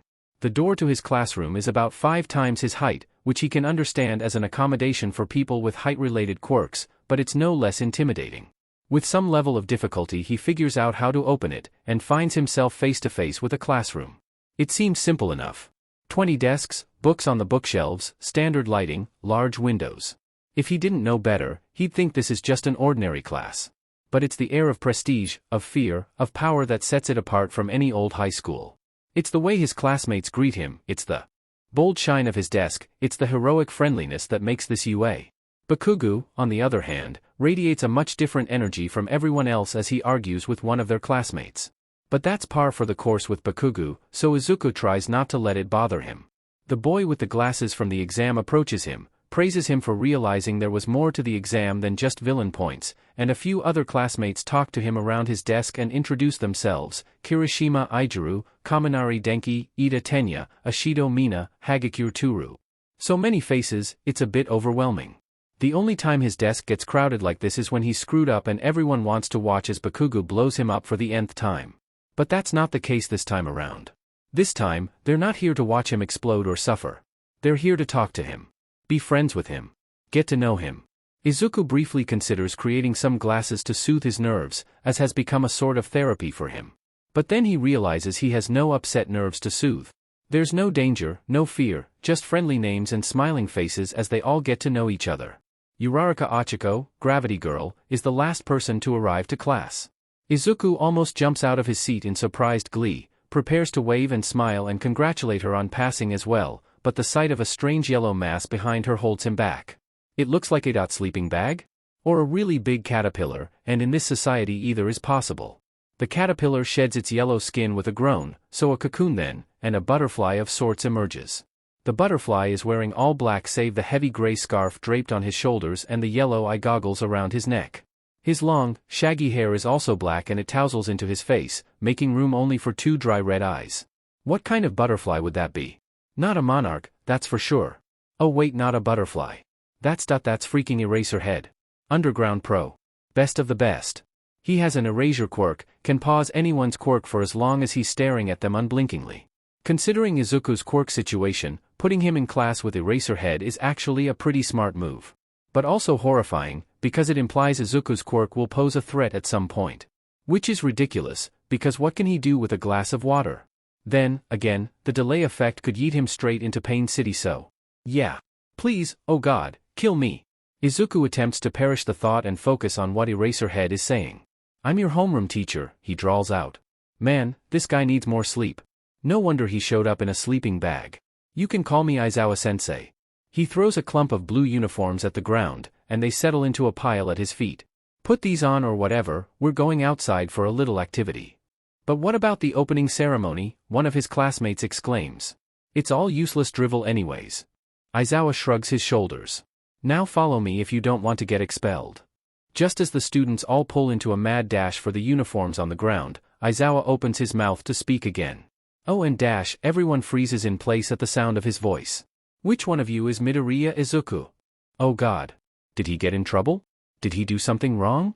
He totally did, didn't he? He can just see it now. It's the first day and already he's getting publicly humiliated for his mistakes.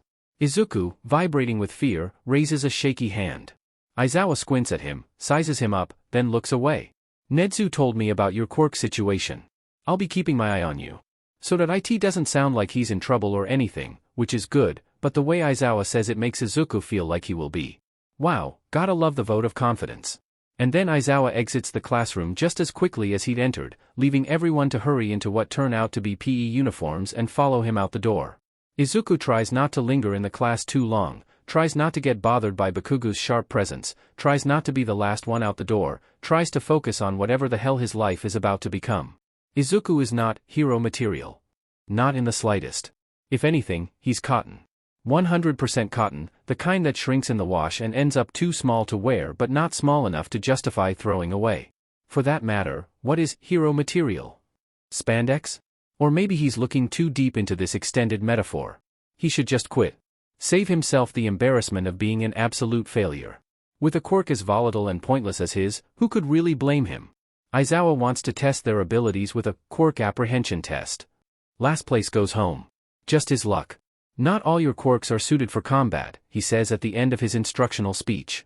So some of you will have to get creative. Fantastic. Just what he's bad at. Being creative, thinking outside the box. Or glass, in his case. Even so, creativity is his best shot at succeeding here. He'll just have to be smart about it. First up, 50-meter dash. The only thing he can do with his water here is drink it. Seriously, why the hell is he still thirsty? Good thing Bakugo is too in the zone to notice the appearance and use of Izuku's new quirk, or there'd be hell to pay. Next, grip strength. Thanks to his own efforts at training for 10 months and all the support of the guys at the gym, he actually does pretty well here. About 70 kilograms of force. Not the most spectacular score, with Shoji setting 540 kilograms, but he's proud of himself for what it's worth. There remains nothing he can do with his quirk. Then comes the standing long jump, and at this point Izuku's certain these tests were designed specifically against his favor.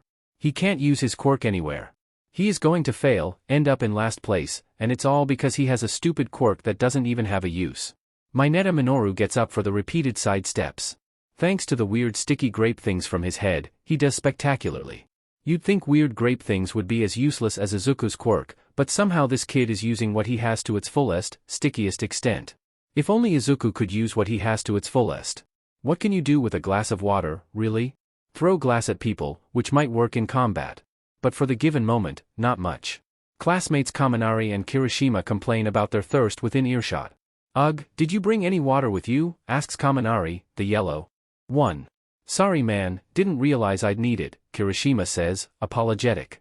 Maybe when we head back and we can stop by the water fountain or something. Huh. They're thirsty. Izuku's thirsty. There's a dry, creaking throb in his throat, has been since his quirk manifested. It's only gotten worse with all this exercise.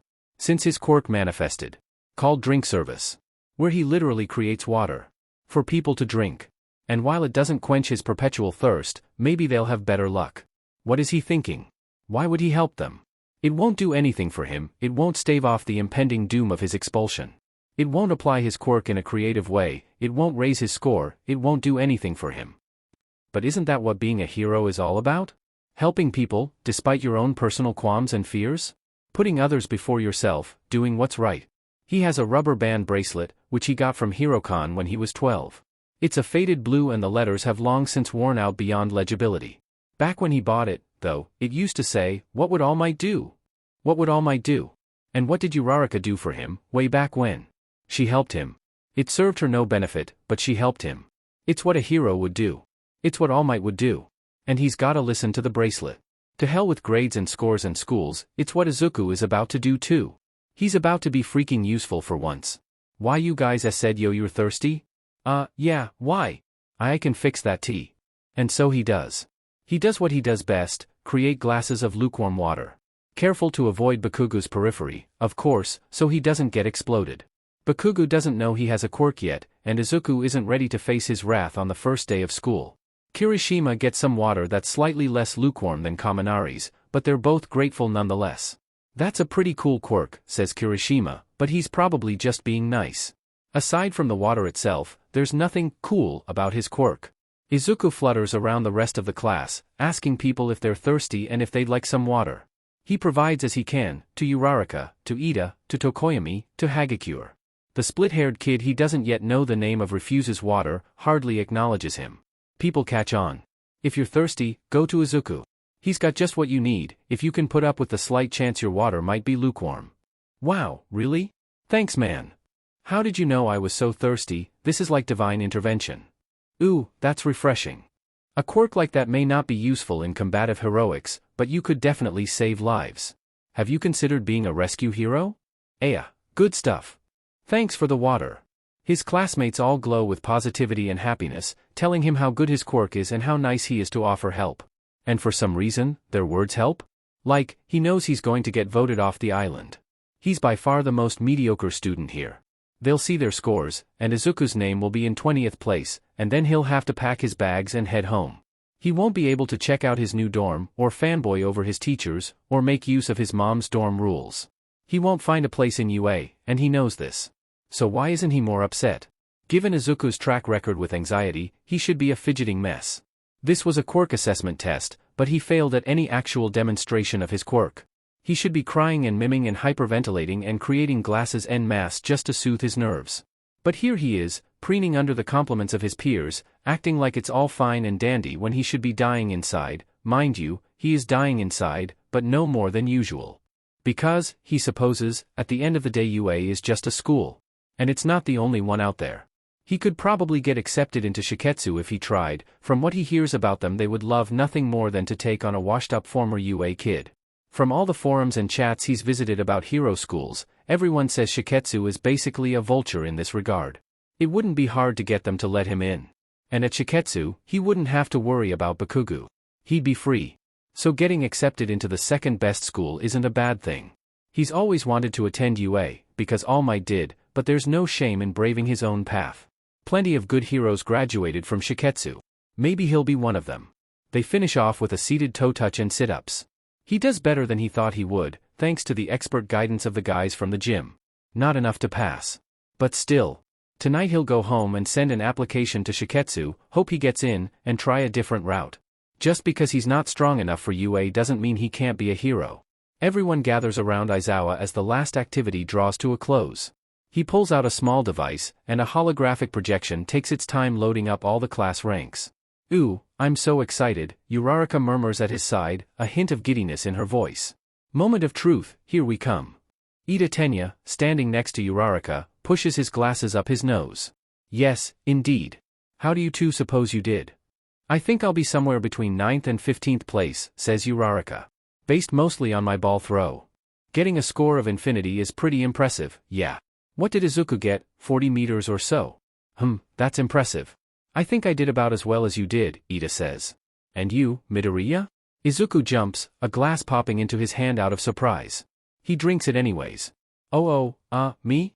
Probably C close to the B bottom. Last place, I guess. Surely you'll do better than that, Ida insists. And if you don't dash, Uraraka swings her arm around his shoulders. We'll just stage a coup and make Aizawa keep you. She goes on about how they'll tie him up, beat him to SBMSN, and how if he doesn't agree to their terms then she'll just float him into the sun. Ida repeatedly interjects with mention of how unheroic such behavior would be, but she doesn't seem to care. He knows she's joking, knows Aizawa is too scary to pick a fight with, but at the same time, her words mean more to him than most things have these days. She cares about his feelings, about his presence. She cares enough to joke about coups and revolutions and uprisings for his sake. She cares. And she's not the only one. When Azui sat next to him on the bus. When they all crowded his desk when he arrived. When Ida praised him for his performance in the entrance exam. When they all complimented his quirk and called him nice things. They don't care. He's just moments away from losing that. He can't just let that all go to waste. Maybe settling for second best was some dangerous thinking. Maybe he doesn't want to go to Shiketsu. Maybe he's willing to put up with Bakugo, and Aizawa, and volatile quirks, and dorm room air mattresses. Maybe he doesn't want to give up after all. He's not crying. He's not crying. That's unheroic, because it means people have to comfort him. Except he totally is. He hides his face in his hands and bites his cheek to muffle his sobs, peering at the holographic screen board through gaps between his fingers. First place, Yayorozu Momo. Second place, Todoroki Shudo. Third place, Bakugo Katsuki. And for a top shooter like Bakugo, he's understandably fuming. Izuku can hear him screeching bloody murder all the way from across the crowd. Izuku laughs into his tear-stained palms, wipes his eyes, puts his hands down. At least he gets to watch Bakugo fail in some small way before he goes. Which makes this whole one-day UA venture worth it, to some degree. Fourth place, Ida Tenya. Izuku and Uraraka congratulate Ida on his success by making it into the top 5. Uraraka scores in 10th, and they give her a good clap on the back for her success as well. Everyone's eyes trail down the list of names and ranks, searching for themselves and gasping in either disappointment or relief. 15th place, Midoriya Izuku. Okay, what the hell? He's no expert at mental math, or any kind of math, but that can't be right. Yua Aizawa-sensei, sir? Aizawa grunts in acknowledgement. How am I in 15th place? Izuku fidgets where he stands. He can tell by the long, exhausted look on Aizawa's face just how this conversation is going to go, terribly. Are you complaining? Aizawa rolls his eyes. I can expel you instead of last place, if it makes you feel better. And no. Izuku's hands flail about in panic.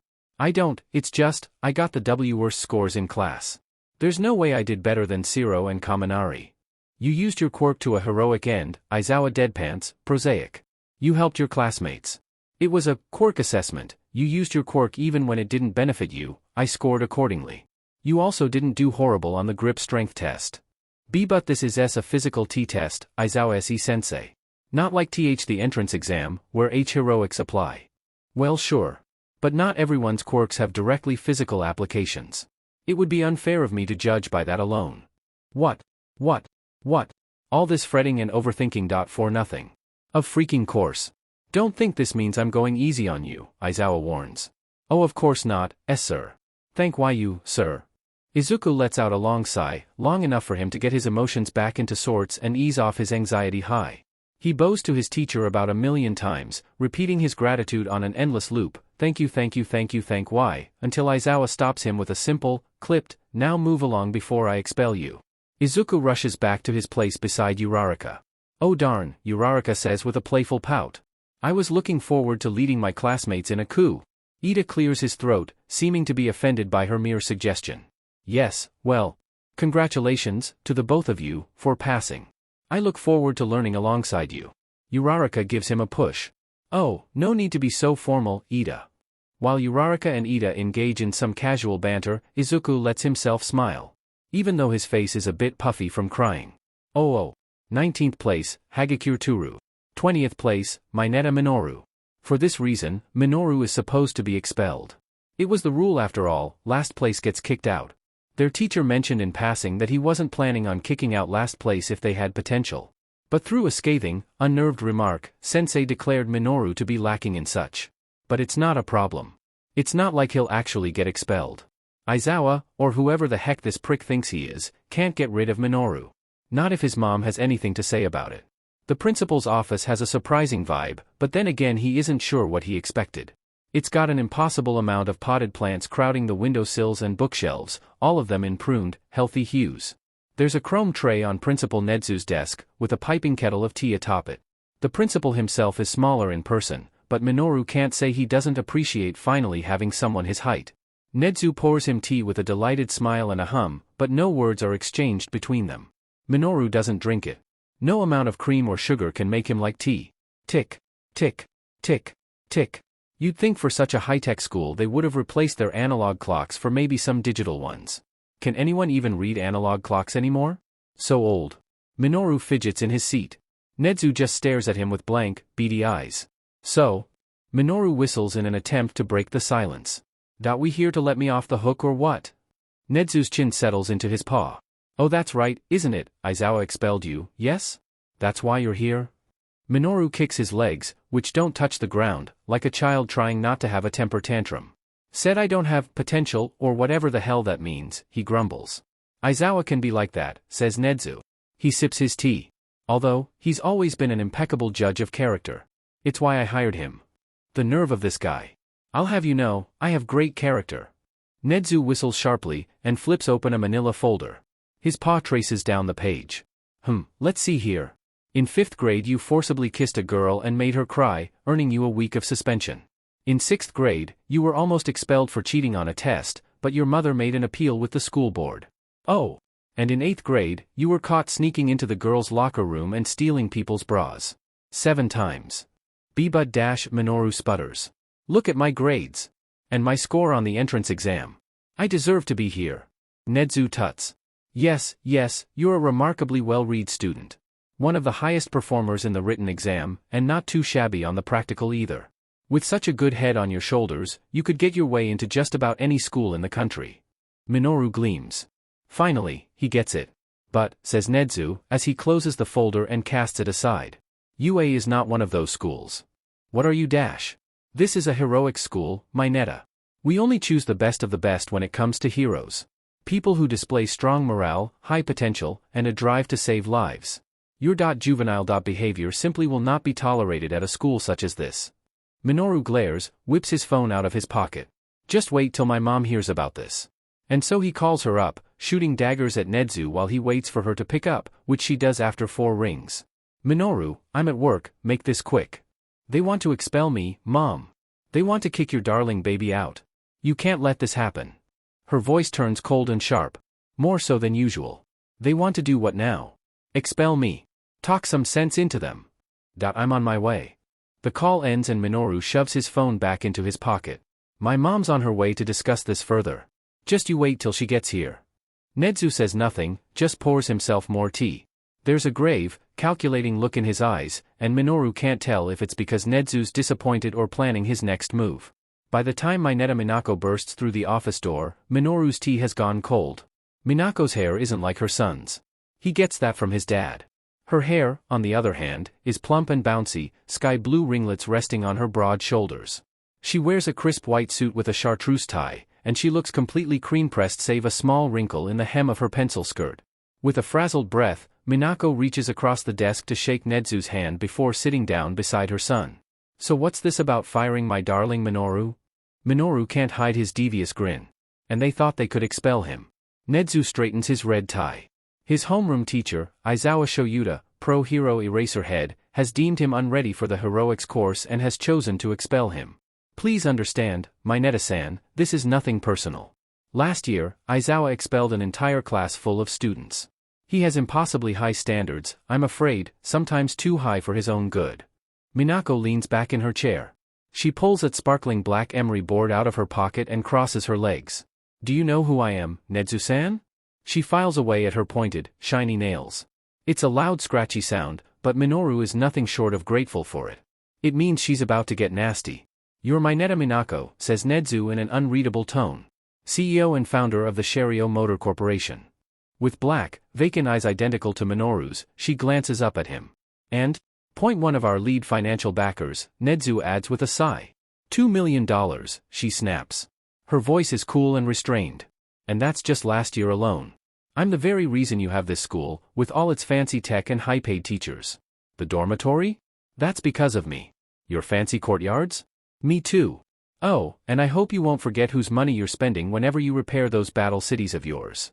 Nedzu opens his mouth to speak, but Minako isn't finished. I did all this, she says. She turns her eyes back to her nails on the file. Because I believe in UA. I graduated here, way back when, from the support department. I trust this school, and I trust its prestige and influence to maintain my family's reputation. I put my faith in this school, I have for years, but do you realize how this shakes that trust, Nedzu-san? Minoru's grin gets wider by the word. She's got him hook, line, and sinker. Although, she displays a hint of a smirk, but it fades fast. That I suppose you could expel him if you so chose. It's your school, after all, not mine. Just be aware that if you do, Minoru won't be the only thing leaving this campus. Nedzu narrows his eyes. Ma'am, are you threatening me? Minako doesn't say a word.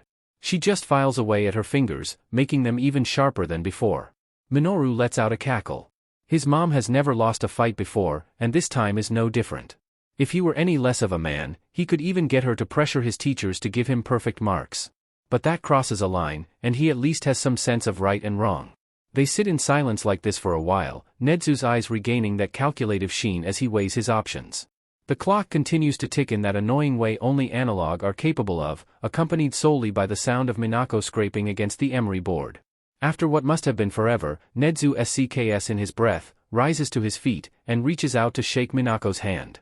A pleasure doing business with you, my Neta-san.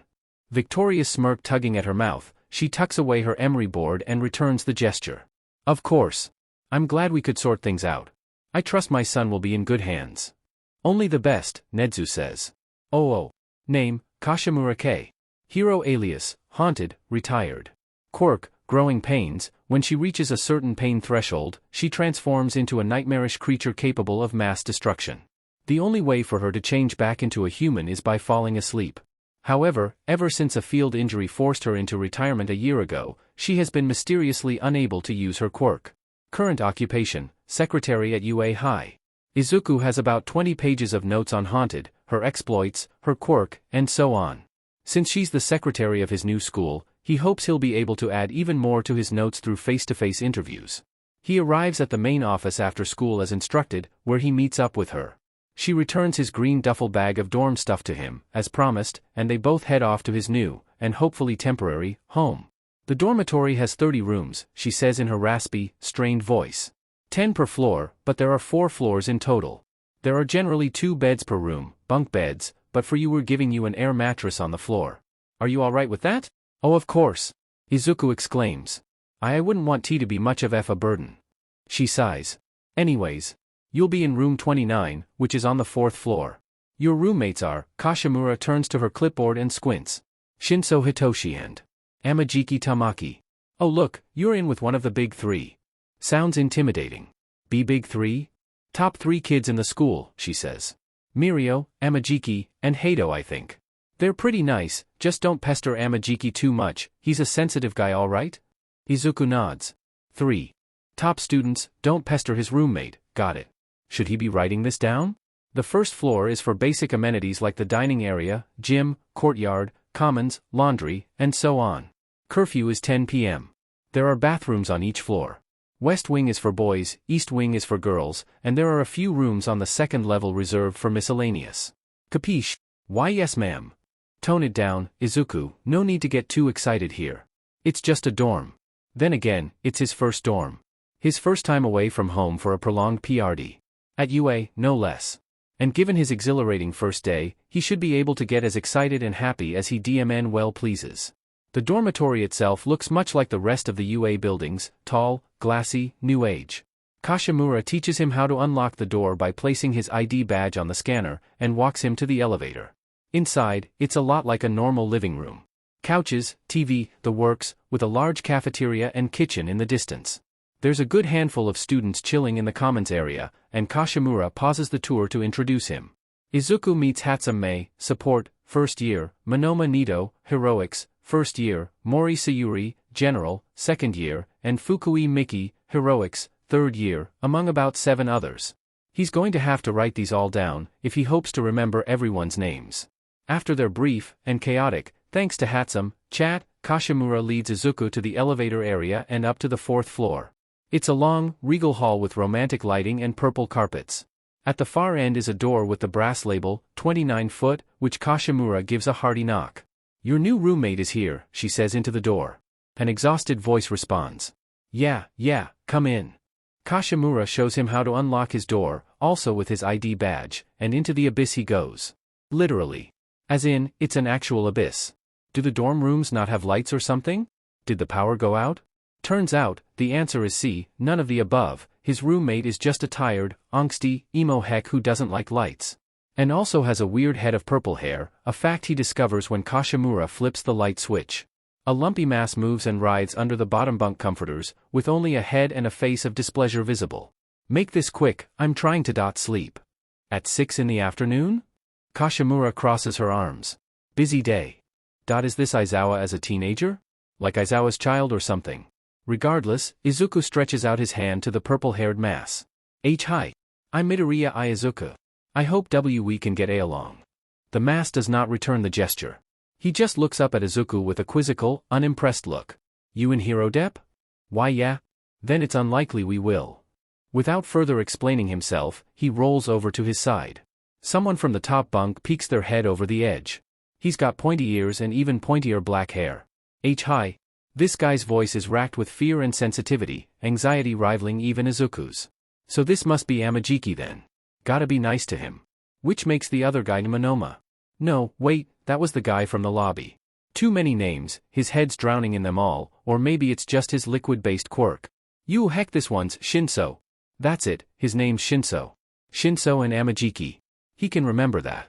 Amajiki sheepishly tiptoes his way down the bunk bed ladder to help Kashimura and Izuku set up his air mattress in the far corner of the room, right next to the window and the power outlet. Izuku puts a few small posters up in his corner with tape, posts his mom's dorm rule sheet above his pillow, and leaves his glass bag and duffel bag, full of clothes, action figures, and a first aid kit, at the foot of his bed. Kashimura asks him if there's anything else. He says he's fine, thanks, and she leaves with a clipped goodbye. Shinso is quick to turn the lights back off, but no one in the room is actually sleeping. They're all, like Izuku, covering their heads with blankets to try and hide the glow from their phone screens. Trying to sleep? Yeah right, Shinso, liar. He just wanted to watch his edgy YouTube videos in privacy. So this is his new life, huh? A room full of permanent darkness, with an upperclassman even shyer than he is and an antisocial hikikomori, or whatever they're called. With a scary but kinda cool teacher, pleasant classmates, and a weird-as-hell quirk that he has to make the most of if he hopes to pass. But it's all good. He can do this. He settles onto his surprisingly comfortable air mattress, ready to get well rested for his big day tomorrow. An image pierces into the backs of his eyelids just as he closes them. A voice calls out from the darkness of his room. Please, oh God, kill me. Wait, no, crap, he totally can't do this, heck. Chio may be old, but she isn't responsible. Shocking, she knows. How could the recovery girl be irresponsible, when she's always such a composed voice of reason? The answer is simple, Mukashi no Koi. Mukashi no Koi is an online forum for the 60-plus crowd to kindle new flames through virtual means. A few months ago a friend recommended it to her while at a book club meeting, and at first Chio didn't care much about it. Romance? At her age? In her circumstance? Please, she's got more important things to think about. But about 3 weeks in, she met someone. Someone who changed everything. And thus began the extensive correspondence between users Hikirino and Shuchi. As it turns out, Hikirino is also an elderly pro-hero. If you ask Chio, this world needs more of them around. These new generations just don't have the same values as those from her days. Chio knows full well she shouldn't be up till sunrise talking endlessly with some internet stranger, much less right before the second day of the new school year. She's too much of a rational thinker to let herself be so foolish. And yet here she is. She checks her watch for perhaps the 7th time in 10 minutes. 5, she's late, on the second day. How did she let this happen? How did this lapse in judgment pass? Why was she so immature as to talk to Hikirino so long she wound up late for work? She should be long past the love-struck teenager stage. School doesn't start for a while, sure, but she's supposed to show up by at least 4:45 to get set up for the day. And sometimes the dormitory kids get hurt in the middle of the night, and rely on her to arrive early in the morning so she can tend to their wounds sooner. Speaking of, here is one such student. He's curled up on the bench just outside her door, huddled in a faded All Might hoodie over the top of his school uniform and a lumpy messenger bag in his arms. The bag has some hero-themed charms and pins. Just at a glance she can recognize All Might, Best Jeanist, the Wild Pussycats, Hawks, and even herself. She halts her footsteps for a moment to regain her composure, pull herself together, and act like the reasonable, respectable adult she's supposed to be. With a cough, Chio whacks the student on the shoulder with her syringe-shaped cane. He awakens with a jolt, a surprised flash emitting from his hand and summoning a glass of water to his palm. Must be his quirk. It sounds familiar somehow, much like his freckled face and messy green hair. Perhaps she's met him before? He downs the impromptu summon water in a swift gulp. Smacking his lips, he looks up at her. Recovery girl L? In the flesh, Sunny. She puts a confident hand on her hip. What can I do for you this morning? Chio moves towards the door of the nurse's office and works on unlocking it, while the boy lethargically rises to his feet behind her. From the corner of her eye she can see him pulling a yellow backpack out from under the bench and throwing it over the shoulder not occupied by his other bag. You sure seem prepared, Chio says with a chuckle. Well, I didn't know how long I'd have tea to wait, the boy reasons. Oh, or how long this 6th visit would last. Better safe than sorry, I getcha. Smart. The doorknob clicks and a sliver cracks open. She pushes on the door and it does not resist. Aside from the extra gurneys, IVs, and various surgical tools, her office is pretty standard as far as school infirmaries go. Tiled linoleum floors, clinical lighting, shiny countertops, stiff bed sheets, the whole 9 yards. Yet somehow, this kid remains enamored by it, even going so far as to whip out a tattered notebook and pencil in a quick sketch of the place. Not even trying to hide her humored delight, Chio gestures to the closest bed. Have a seat, I just need to boot up my computer and then we can get started. The boy, still babbling endlessly through cracked lips about how fascinating her office is, obeys her request. So I take it you're a first year, says Chio. It's half small talk, half an attempt to get him to quit his chaotic babble. Oh. He folds the notebook over his lap. Yeah. 1A. Oh, right, 1A Shoota's class. Now she remembers why his quirk seemed so familiar. He's the late bloomer they were talking about in the staff meeting yesterday. And come to think of it, he was also the kid who got his foot crushed by the 0-pointer. Tough kid. A bit foolhardy, but tough. Yeah, she'd recognize that iconic fanboy babble anywhere. It's amazing she didn't recognize it sooner. The computer whirs to life, and while she types in her password Chio asks, so what brings you in so bright and early? The boy, what did they say his name is again? Gestures to his mouth, his throat, his hands, and his messenger bag. Well, you see, ma'am, it's about it's about my Q-quirk. Hang on just a moment, her home screen lights up, a picture of her and her family at Disneyland, all wearing matching mouse ear hats, and she clicks on her filing program. There. What's your name, Sunny? Midoriya, ma'am. She types that in, and lo and behold his face and file show up. Midoriya Izuku, age 14, class 1A, here you are. All right. Her chair swivels to face him. Now. Tell me what's wrong with your quirk. He swallows hard. I realized something last night. About it. Something kinda important. Well, don't beat around the bush and just say it, Midoriya. We don't have all day, you know. Midoriya cringes, and says, sorry, recovery girl. I think I know of a side effect. To my quirk. Ah, right. Because he's a late bloomer. Those cases are always the messiest. You're not hurt anywhere, are you? Midoriya shakes his head with fervency, hands flailing. And no. I don't, well, sort of. More like my throat. My throat hurts. Chio quirks her brow. That's it? Well, I'm thirsty, really. I've been painfully thirsty since my Q-quirk manifested. The other day. That could count as a side effect. His quirk is liquid-based. He creates cups full of water, 8 or so ounces at a time. Or something to this effect. So perhaps he's getting the water from his own body? It would explain the thirst. But if that were the case, then he'd likely be a lot thirstier than he is now. Possibly dead, even, if he's been using his quirk a lot. And if the clanks of glass coming from his bag is anything to judge by, then he probably has. So it's just a normal side effect then. His quirk gives him potentially unquenchable thirst. She asks him a slew of related questions about his quirk, its manifestation, how it makes him feel, and how he's feeling right now. Chio gives him some chapstick for his cracked lips, and they run a few tests with what they have on hand. About 40 minutes in, and this is what they've discovered. The water does not come from his body. They don't know where the water comes from. Or the glass, for that matter. His quirk, drink service, has the side effect of inhibiting his body's ability to hydrate and retain hydration. This, however, only applies to oral hydration. Intravenous hydration works just fine. So to solve this, they'll need to keep him hydrated with frequent and daily use of IVs. Midoriya Izuku is scarily tolerant with needles. That last one isn't about his quirk, per se, she just found it odd how relaxed he was when she injected the 4. He didn't flinch, didn't squirm, didn't even protest. She isn't complaining, of course, it's always nice to have such a compliant patient, it's just odd, is all. To satiate her confusion, Chio spares a quick glance at his medical records once she's gotten an 4 into his arm. Maybe he's got a history with injections to explain his desensitization. Huh? Well, that's unpleasant.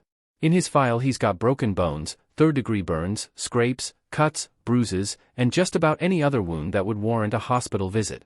19 trips to the ER in the last 7 years. He has no health conditions to excuse this.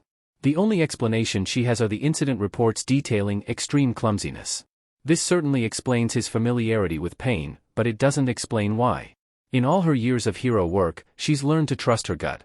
And right now her gut tells her this isn't extreme clumsiness. Midoriya, she asks. Why yes, our recovery girl? He looks helpless and ill as he is, laying on the bed with an 4 running into his arm, but the weak quiver in his voice, though not as severe as before, only accentuates this. It all makes sense.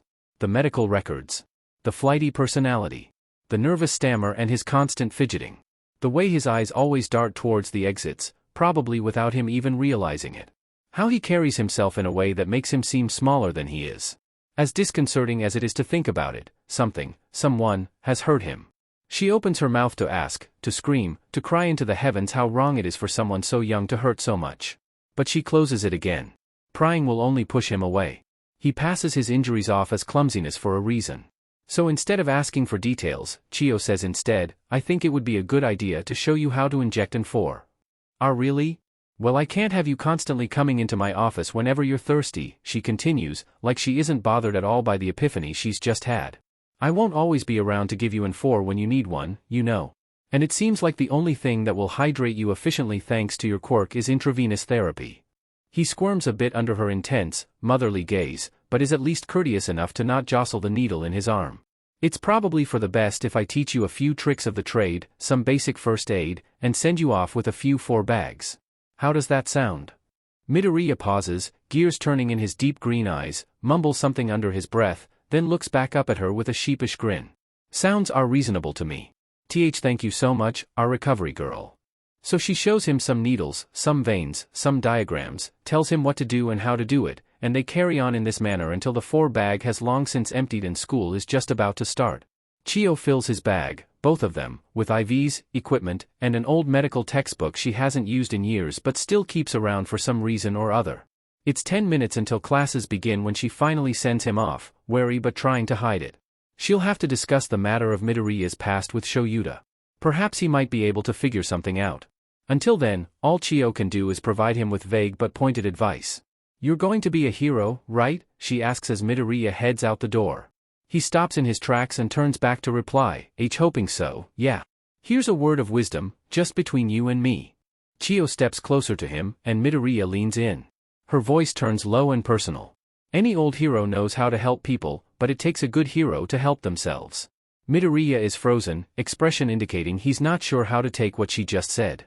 His eyes well up with confusion and intrigue, tossing her words around in his head and dissecting them under as much scrutiny as a kid his age can muster. She laughs at his reaction, but not maliciously, and gives him a pat on the shoulder to send him on his way. Chio knows something's wrong with Midoriya, and she'll have to tread carefully if she wants to figure out what. But hopefully until then she can subtly help him protect himself. Hopefully that will be enough. Attention UA staff. This morning when I headed in for work, I encountered 1A student Midoriya Izuku, the late bloomer mentioned in our recent staff meeting, camped out front my office waiting for treatment. As I've already told this to Principal Nedzu, the boy's mother, and most of you already, Midoriya now needs to stick to a strict intravenous hydration schedule due to quirk complications. Hopefully you all remember our staff meeting discussion about the delay effect. I've decided it's best to make him responsible for his own 4 injections, so make sure you let him hydrate whenever he feels he needs to, even during class, if need be. But that's not what I'm here to tell you about. When I was making these arrangements with the kid, I took a peek at his medical records. The long and short of it is, it's not pretty.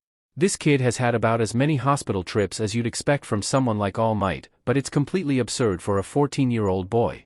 So I started looking into Midoriya's past, and what I discovered makes the whole thing even worse. Here are some articles I found on the subject. A scandal in Muzurifu. Hashtag Justice for Katsuki takes social media by storm. Sparks fly in Mizutofu. Charges dropped. What this means for the movement. Insiders look at the Mizutofu scandal. 2 arrested in hashtag Justice for Katsuki vandalism. The boys behind the scandal.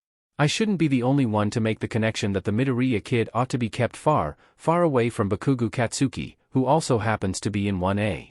Regardless of who was at fault in the Mizutofu scandal, putting them in the same room together can't mean anything good for anyone's safety. And before you ask if we can split them into different classes or expel one of them, no. Technically there's no evidence that either Bakugo or Midoriya did anything wrong, so there is no probable cause to make any expulsions. And Midoriya must stay in Aizawa's class because he's the only one who can negate Midoriya's quirk in the instance of complications, and without probable cause or objective reason the only way we can switch Bakugo to 1B is with parent permission. Nezu plans to discuss the matter with his parents later today, but he told me not to get my hopes up. So until the Bakugas agree to switch him to a different class, or someone makes a confession, all we can really do is make sure to limit their interactions as much as possible. Stay safe and eat your vitamins. Recovery Girl. Oh, All Might. 9:41 a.m. Hello, Aizawa. Yamada gave me your number. Hope that's okay with you, smiley face. Did you read Recovery Girl's email? 9:43 a.m. Yeah. Good luck teaching them today. 9:44 a.m. That's actually exactly what I wanted to discuss with you. Since you have more experience with teaching and all. Is that alright? 9:44 a.m. Lesson plan day 2. Docs. 9:45 a.m. If you could look it over for me and give me some tips in light of Recovery Girl's email, as in, how to accommodate around young Midoriya and young Bakugo's relationship, that would be really great. Smiley face.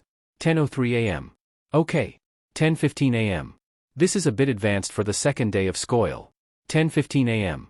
School. 10:16 a.m. Do you think it's too much? Should I change it to something easier? 10:17 a.m. Too late now, you're teaching in a few hours. 10:18 a.m. So what should I do? Any advice? 10:20 a.m. Why they made you a teacher is beyond me. 10:21 a.m. But from the looks of it you shouldn't randomize their teams. You run the risk of Midoriya and Bakugo fighting each other. 10:21 a.m. Excellent thinking, Aizawa. I'll assign groups. Thank you so much for your help, smiley face. 10:30 a.m. Whatever. 10:31 a.m. Just don't try too hard. 10:31 a.m. How do you mean? 10:32 a.m. Your hero complex is an asset, sure, but I've met these kids. Trying to force answers out of them would only push them away. 10:32 a.m. Midoriya especially. 10:33 a.m. You're absolutely right. I'll make sure to be subtle. 10:39 a.m. You? Subtle? Hilarious. Oh, dress to impress. That's what costumes are all about, right? You gotta look the part. So why does look like the exact opposite of the part? Dear God, he's a mess. Stupid green mask that makes him look more like a rabbit than a hero, couldn't even part with his red shoes despite how much they clash with the green, stupid white gloves, stupid white accents, stupid. Maybe if he didn't wear the mask and just kinda let it flop behind him like a hood, he'd look less stupid. As much as he hates to alter something his mother made with love, he might have to cut it off later tonight. And as much as it clashes with the rest of his outfits, the shoes are staying. Izuku without his bright red shoes is like Bakugo without a scowl. Unnatural and disconcerting. Well, sometimes he wears flip-flops, but those are usually red too. What's with him and red shoes? DMN. How did he not realize before now that the red-green color scheme makes him look like a strawberry? The freckles don't help. Dear God, that'll be his superhero name, won't it? The Strawberry. Oh, doesn't that just strike fear into the hearts of evildoers? Wait, it has to be drink-related because of his quirk. So Strawberry Smoothie then. Bam. Even worse. Trashiest superhero name to exist, and considering how Wash is the name of a bona fide hero, that's saying something. Mid-lecture, Izuku pulls down his hood, and the musty battle center air wafts up in his face. It's cool, if a bit stale, and is a welcome break from the stuffiness of his cloth mask. Thank God he doesn't look like quite as much of a dork. Uraraka leans in for a whisper. Ooh, changing the look last minute, huh? Lookin' sharp. She gives him a thumbs up. Why you think so? Oh? His smile is wide but cracked and uneven. It dash. SHHHHH. Ida hisses. All Might is speaking. Oh crap, did Izuku just neglect to listen to what the literal All Might has to say? The literal All Might who's teaching him, and has his face plastered all over just about everything Izuku owns? Dear God have mercy. Teams of two, heroes versus villains style, All Might says, punctuating his sentence with a manly pose. Izuku catches a glimpse of Kirishima shedding an equally manly tear in response. So, ahem. Here are the teams. All Might whips out a piece of paper from seemingly nowhere, and unfolds it to read what's written on it. Team A is Kirishima and Mineta. I hope we get along. Kirishima beams at his new partner, who's somehow still here despite being expelled yesterday. Izuku doesn't get it, but all he really cares about is that at least it wasn't him. Maybe Aizawa's threat was just an empty logical deception after all. Team B, All Might continues. Hagakure and Oshiro. A boy with a tail shakes hands with the floating glove beside him. Pleasure working with you. This'll be so fun, I know it. I get to work with a cutie. Oshiro rubs his neck, blushing. Oh, thanks. This will be our first matchup battle, All Might says, voice overflowing with prestige and heroic gusto. Team A will be villains, Team B will be heroes. Groans and cheers come from their respective teams, and All Might carries on listing the rest of the matchups. Every time their teacher brings up a new team and new names, Izuku's heart jolts with anticipation. Well, not so much a jolt as it is a kickflip while riding a pogo stick only to slip and land face first into a banana cream pie. Because at any moment, his childhood idol and hero could say his name aloud. His name. Izuku. The word Midoriya could come out of literal All Might's mouth any minute, and just the idea alone is enough to get Izuku swooning with a heart attack. By the time All Might's made his way through the list, the matchups look something like this. Fight 1 Kirishima, Mineta, villains, versus Hagakure, Oshiro, heroes. Fight 2 Kuda, Tokoyami, villains, versus Azui, Aoyama, heroes. Fight 3 Shuji, Sato, villains, versus Yaoyorozu, Jairu, heroes. Fight 4 Midoriya, Kaminari, villains, versus Todoroki, Ashido, heroes. Fight 5 Ida, Uraraka, villains, versus Bakugo, Siro, heroes. Phew. Thank God he's not fighting his friends. Or Bakugo.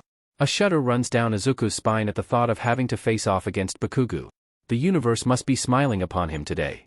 Which is odd, because this is the same universe that usually tries to shove him and Bakugo into as many precarious situations as possible just because it likes watching Izuku suffer.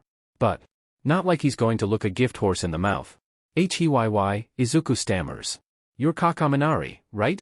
The boy with the electric hair from yesterday smiles at him. Yep. And you must be Midoriya? That's me. Do you know who we're fighting? See Candy Stripe over there, chatting up with the pink girl? Midoriya nods. Those are our opponents. See cool. Not cool, Kaminari disagrees, shaking his head somberly. Not cool at all, dude. Do you know how insane overpowered Candy Stripe is?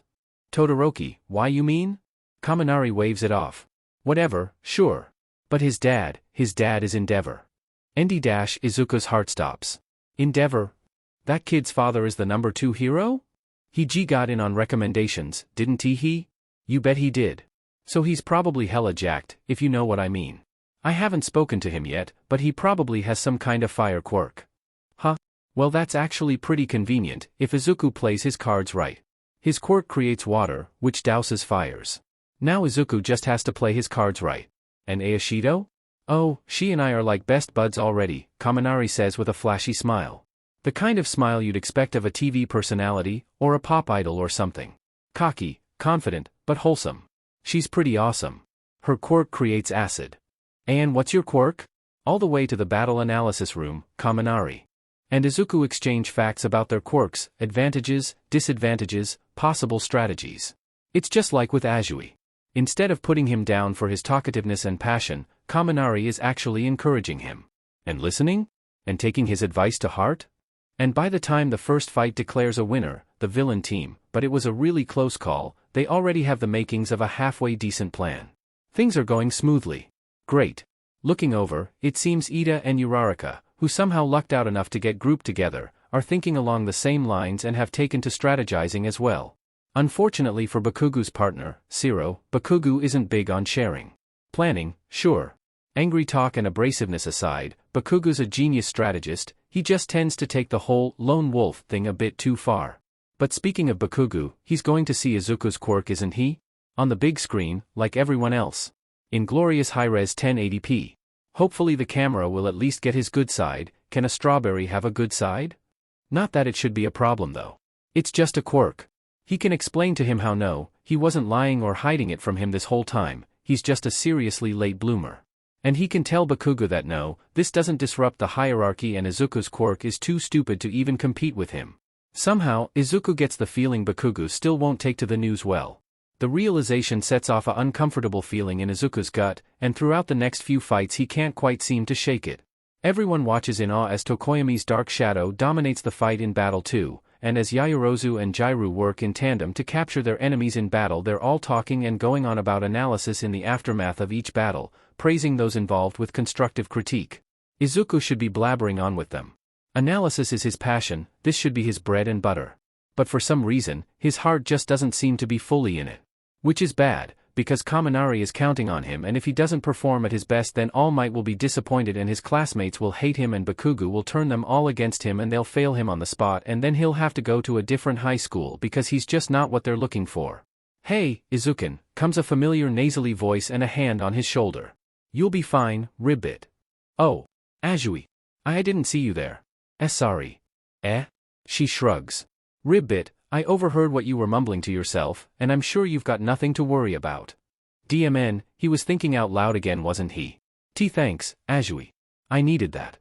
"No problem, Izuku. And please, my friends call me Tsukin, Ribbit." Ayawa.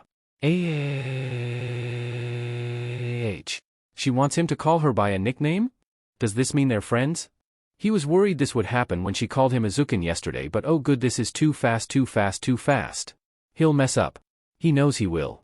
After this fight she'll realize how pathetic he is and then never want to associate with him again, and go from calling him Izuku to Deku, and probably worse names. But she's so disillusioned right now, and she wants him to call her Tsukin even though that'd be taking advantage of her good nature. Frick frack god freaking Aya, aboard. Kaminari is snapping his fingers in front of Izuku's face. "Oi! Earth to Midoriya. Come on, we gotta get set up. Villain team, remember? Oh. Why yeah, sorry, just sorta spaced out. It's fine man, just don't let it happen during the fight, okay?" Sure. Promise. Their team gets sent off to a rather standard office-looking building, and are given a few minutes head start to get ready. But it's not until he and Kaminari finally make it to the battle building, and into a room with a fake nuke, going over the details of their evil plan, that Izuku finally, realizes something. Something important. Wait. We're the villains. Where the hell are they? "Your guess is as good as mine," says the pink girl at his side. "We've checked this whole battlefield up and down like, 3 times already." She clenches her fist with playful resolute. DMN, that Kaminari is good. The battlefield they've been checking is less of a battlefield and more of an office. They would be working out the same battle building the 3 previous battles went down in, but Yaoyorozu's cannon attack in the last fight rendered that building unsafe for combat. So here they are, roaming floor after floor, 5 in total, navigating a sea of vacant white cubicles. Everything's been frozen thanks to Shudo's ice blast, and every so often the pink girl will shiver beside him. They should have had the upper hand. Their opponents only know about his father's half thanks to their knowledge of his ancestry. But there's no way they could expect him to have ice as well. He should be walking right past them, as they try to squirm their way out of his ice, right up to the weapon, and winning. But that's not happening. Both opponents are both missing, and so is the weapon. "We checked the roof, right?" asks the pink girl, shivering yet again. Shudo nods. "Twice. Where could they be?" Shudo wants to growl and and lose his temper, because his patience is running dangerously thin, but he doesn't. That's his dad's job to get fired up, not him. They scour all 5 floors yet another time, checking even the bathrooms and janitor closets. They should be here. But they're not. And time is running out. Pink girl laughs incredulously. "You'd expect this from Hagakure, but Kaminari and Midoriya? They don't have invisibility quirks. Do they?" Huh? Come to think of it, he doesn't really know what their quirks are to begin with. Just sort of figured his ice would be enough to overpower them, and under most cases it generally is. It should be enough, damn it. Cool down, calm down. No anger.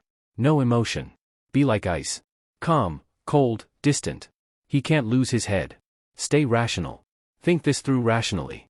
There's about 3 minutes left on the clock. 3 minutes to find out where the hell those 2 went and claim the nuke. Time is ticking. Work fast.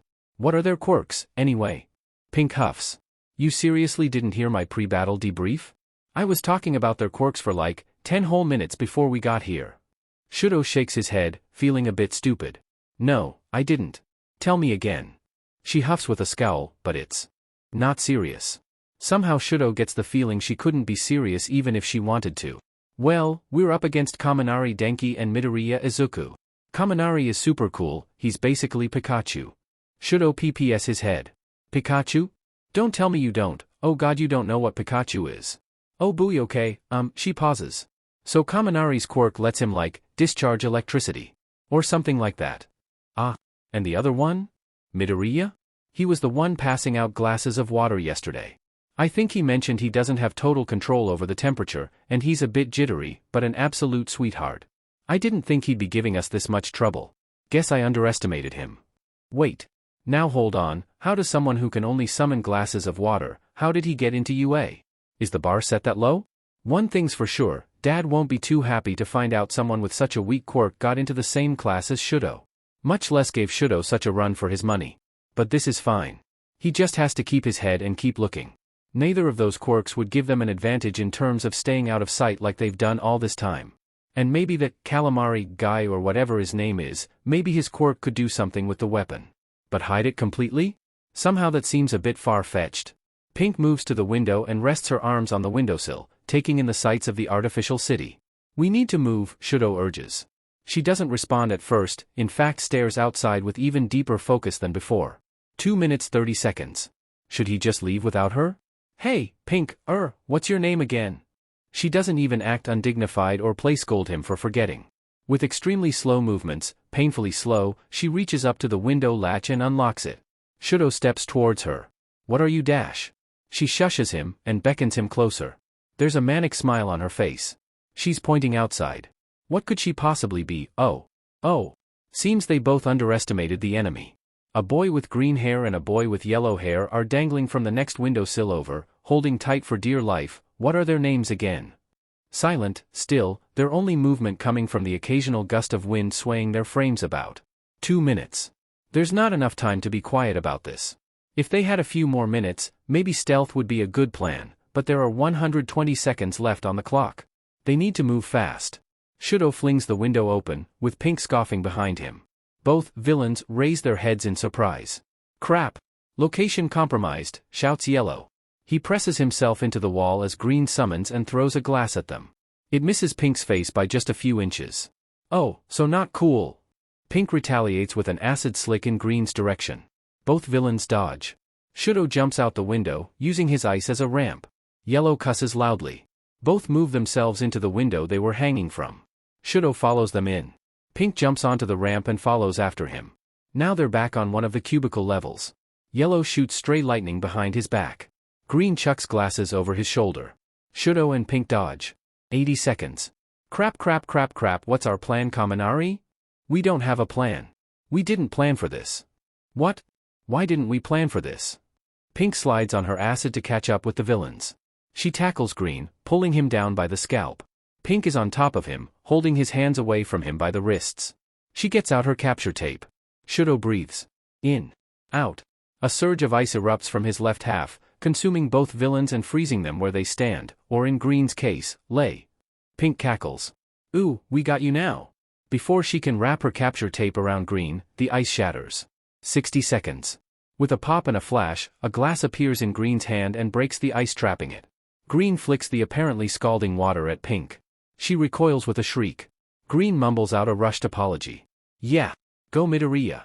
Yellow, whose head is the only part of him not frozen, laughs as if they've won. Green, Midoriya, summons more glasses, each as scalding as the last, enough to melt away his arms. 50 seconds. Midoriya is using his arms to push himself out of the ice. Not a chance. Pink tackles the frozen villain before makes any progress. She takes the capture tape and ties his wrists together, Midoriya miming and yelling all the way. No!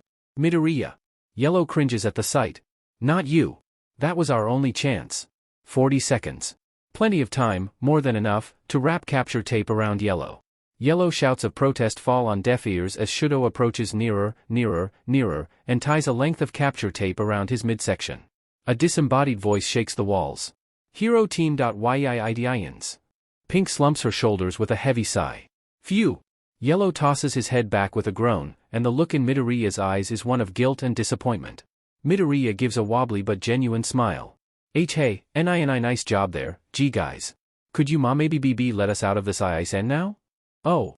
Right. Yeah. As much of a big FU to his dad getting expelled would be, giving his classmates hypothermia just isn't the way to do it. Shudo wordlessly reaches his hand down to the ice, causing steam to rise as it all shrinks away. Pink, Yellow, and Midoriya all look on in awe, all frozen in place even though all the ice is gone. What? Yellow, shivering like a leaf, says, dude. Hot and cold? That's insane. Oh. So. Let's start with the heroes. Who can tell me what Todoroki and Ishido did right, asks All Might, literal, bona fide All Might in the actual flesh. Izuku knows he should be more worked up about his lifelong hero standing right before him, teaching him, talking about him and critiquing his successes and failures, but he's, what? Too cold? Yeah. Too cold and a bit too shaken up to really care as much as he normally would. It's a good thing, actually, because if he were in his right mind then Izuku would be having 5 simultaneous heart attacks to have All Might, actual All Might, can you believe it, reviewing his work. Hopefully the novelty fades before they start getting homework. Izuku can't afford to have a slide every time he turns something in, granted, he already does, but that's neither here nor there. Ida raises his hand. All Might calls on him. Sir. Todoroki and Ishido both worked together to capture their opponents and managed to think outside the box soon enough to find them. They were thorough in their sweeps of the building, and captured the villains with time to spare. He only puts his hand down once he was finished speaking. All Might nods with a grin. Specifically, grin number 4133, satisfaction at someone else's triumph. Very good, Ida, All Might says. Now, who can tell me what the hero team could have done better on? Ida's hand shoots up again. All Might displays grin number 1119, pleased but slightly frustrated with a youth's tenacity. Maybe someone who hasn't spoken yet? How about you there? Tokoyami. What do you think the hero team could have improved on? The kid with the bird head, Tokoyami, seems a bit stunned at being called out, but slips into a conversational tone to say, they could have had more teamwork. How so? Todoroki seemed to really take the show, leaving Ishido to simper in the shadows of his actions. Tokoyami goes on to say, brooding and melodramatic as ever. Though we had no access to the audio, it didn't appear to be that they were communicating much. Todoroki would act as the beast in his gut called instinct told him, leaving his partner to pick up the pieces in his dust and accommodate around him. Without communication and synchrony, a machine cannot remain cohesive and whole. A beat of silence. Is synchrony even a word? Shiro mutters. All Might clears his throat. Ahem. Well put, Tokoyami, couldn't say it better myself. He pauses. Now. Let's talk about the villain team. Oh god no, here it comes. The panic slide has finally setting in, he can feel his brain hemorrhaging as they speak, eyes rolling back, heart flatlining, he can see a bright light. He summons a glass of water to his hand and pools all his nervous energy into it. Calm down, Izuku. Don't faint right in front of All Might. Literally the worst person to have a panic attack in front of. So cool your jets. Yes. Yaoyorozu. Tell us what you think Kaminari and Midoriya did right. All Might grin number 2195, excited and pleased, but hiding something. Seen in just about every fight he's been in for the last 5 years or so. What's All Might hiding? That Izuku did something wrong? Is he secretly disappointed in him, and is planning to expel him because of how terrible a student he is? No, that would be grin number 3004, subtle disappointment at someone's failed potential, hidden behind a placating smile. This is just slightly off from that.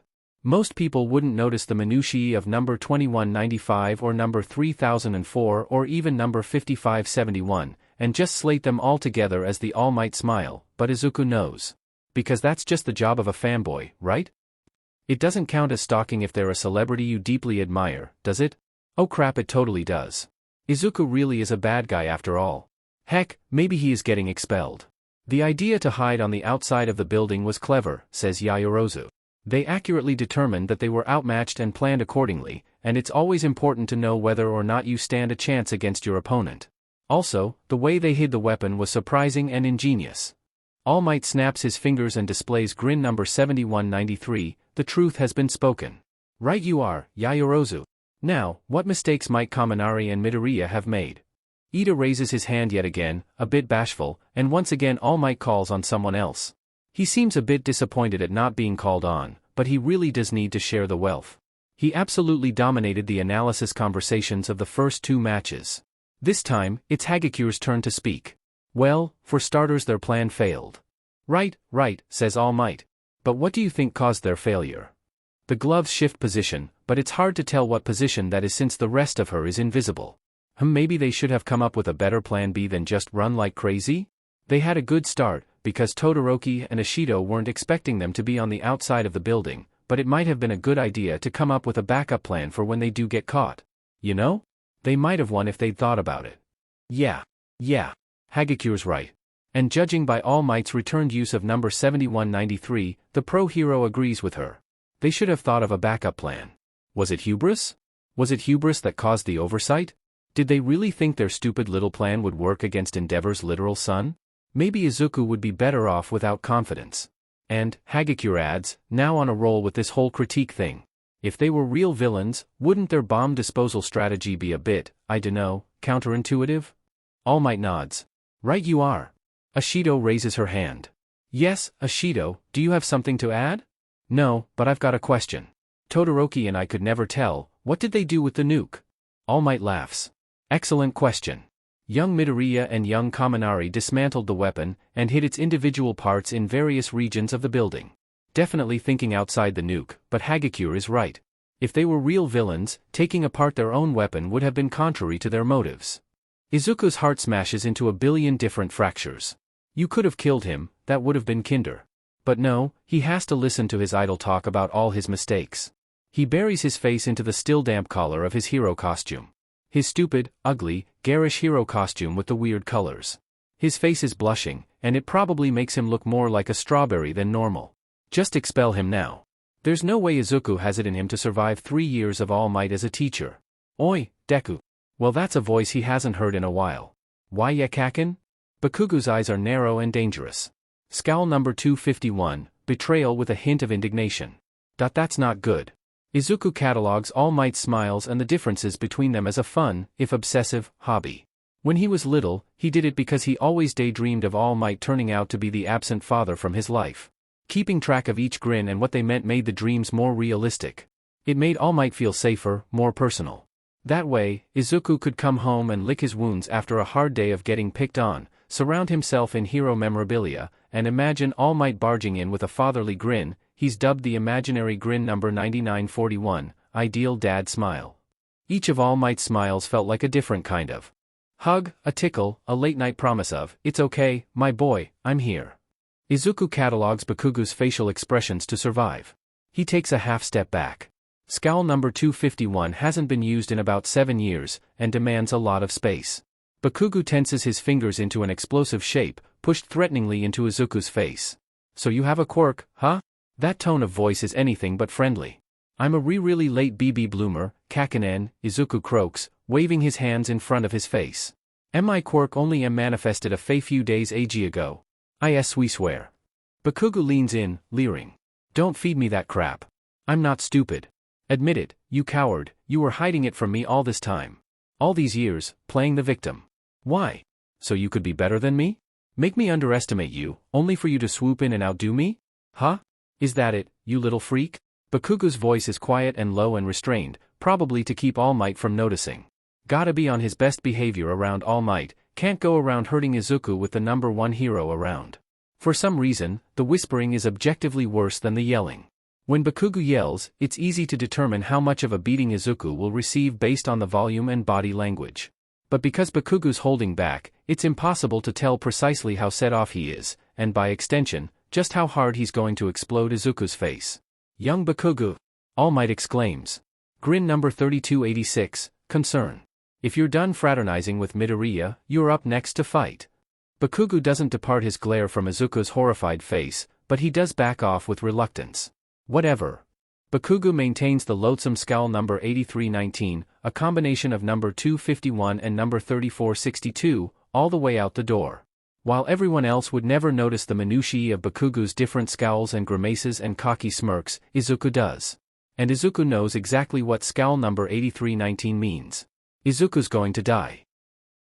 Okay, sadly the chapter is over. And if you enjoyed the video, just leave a like and subscribe with post notification, so when the next chapter is ready, you will be notified. Okay, see you in the next video. Bye.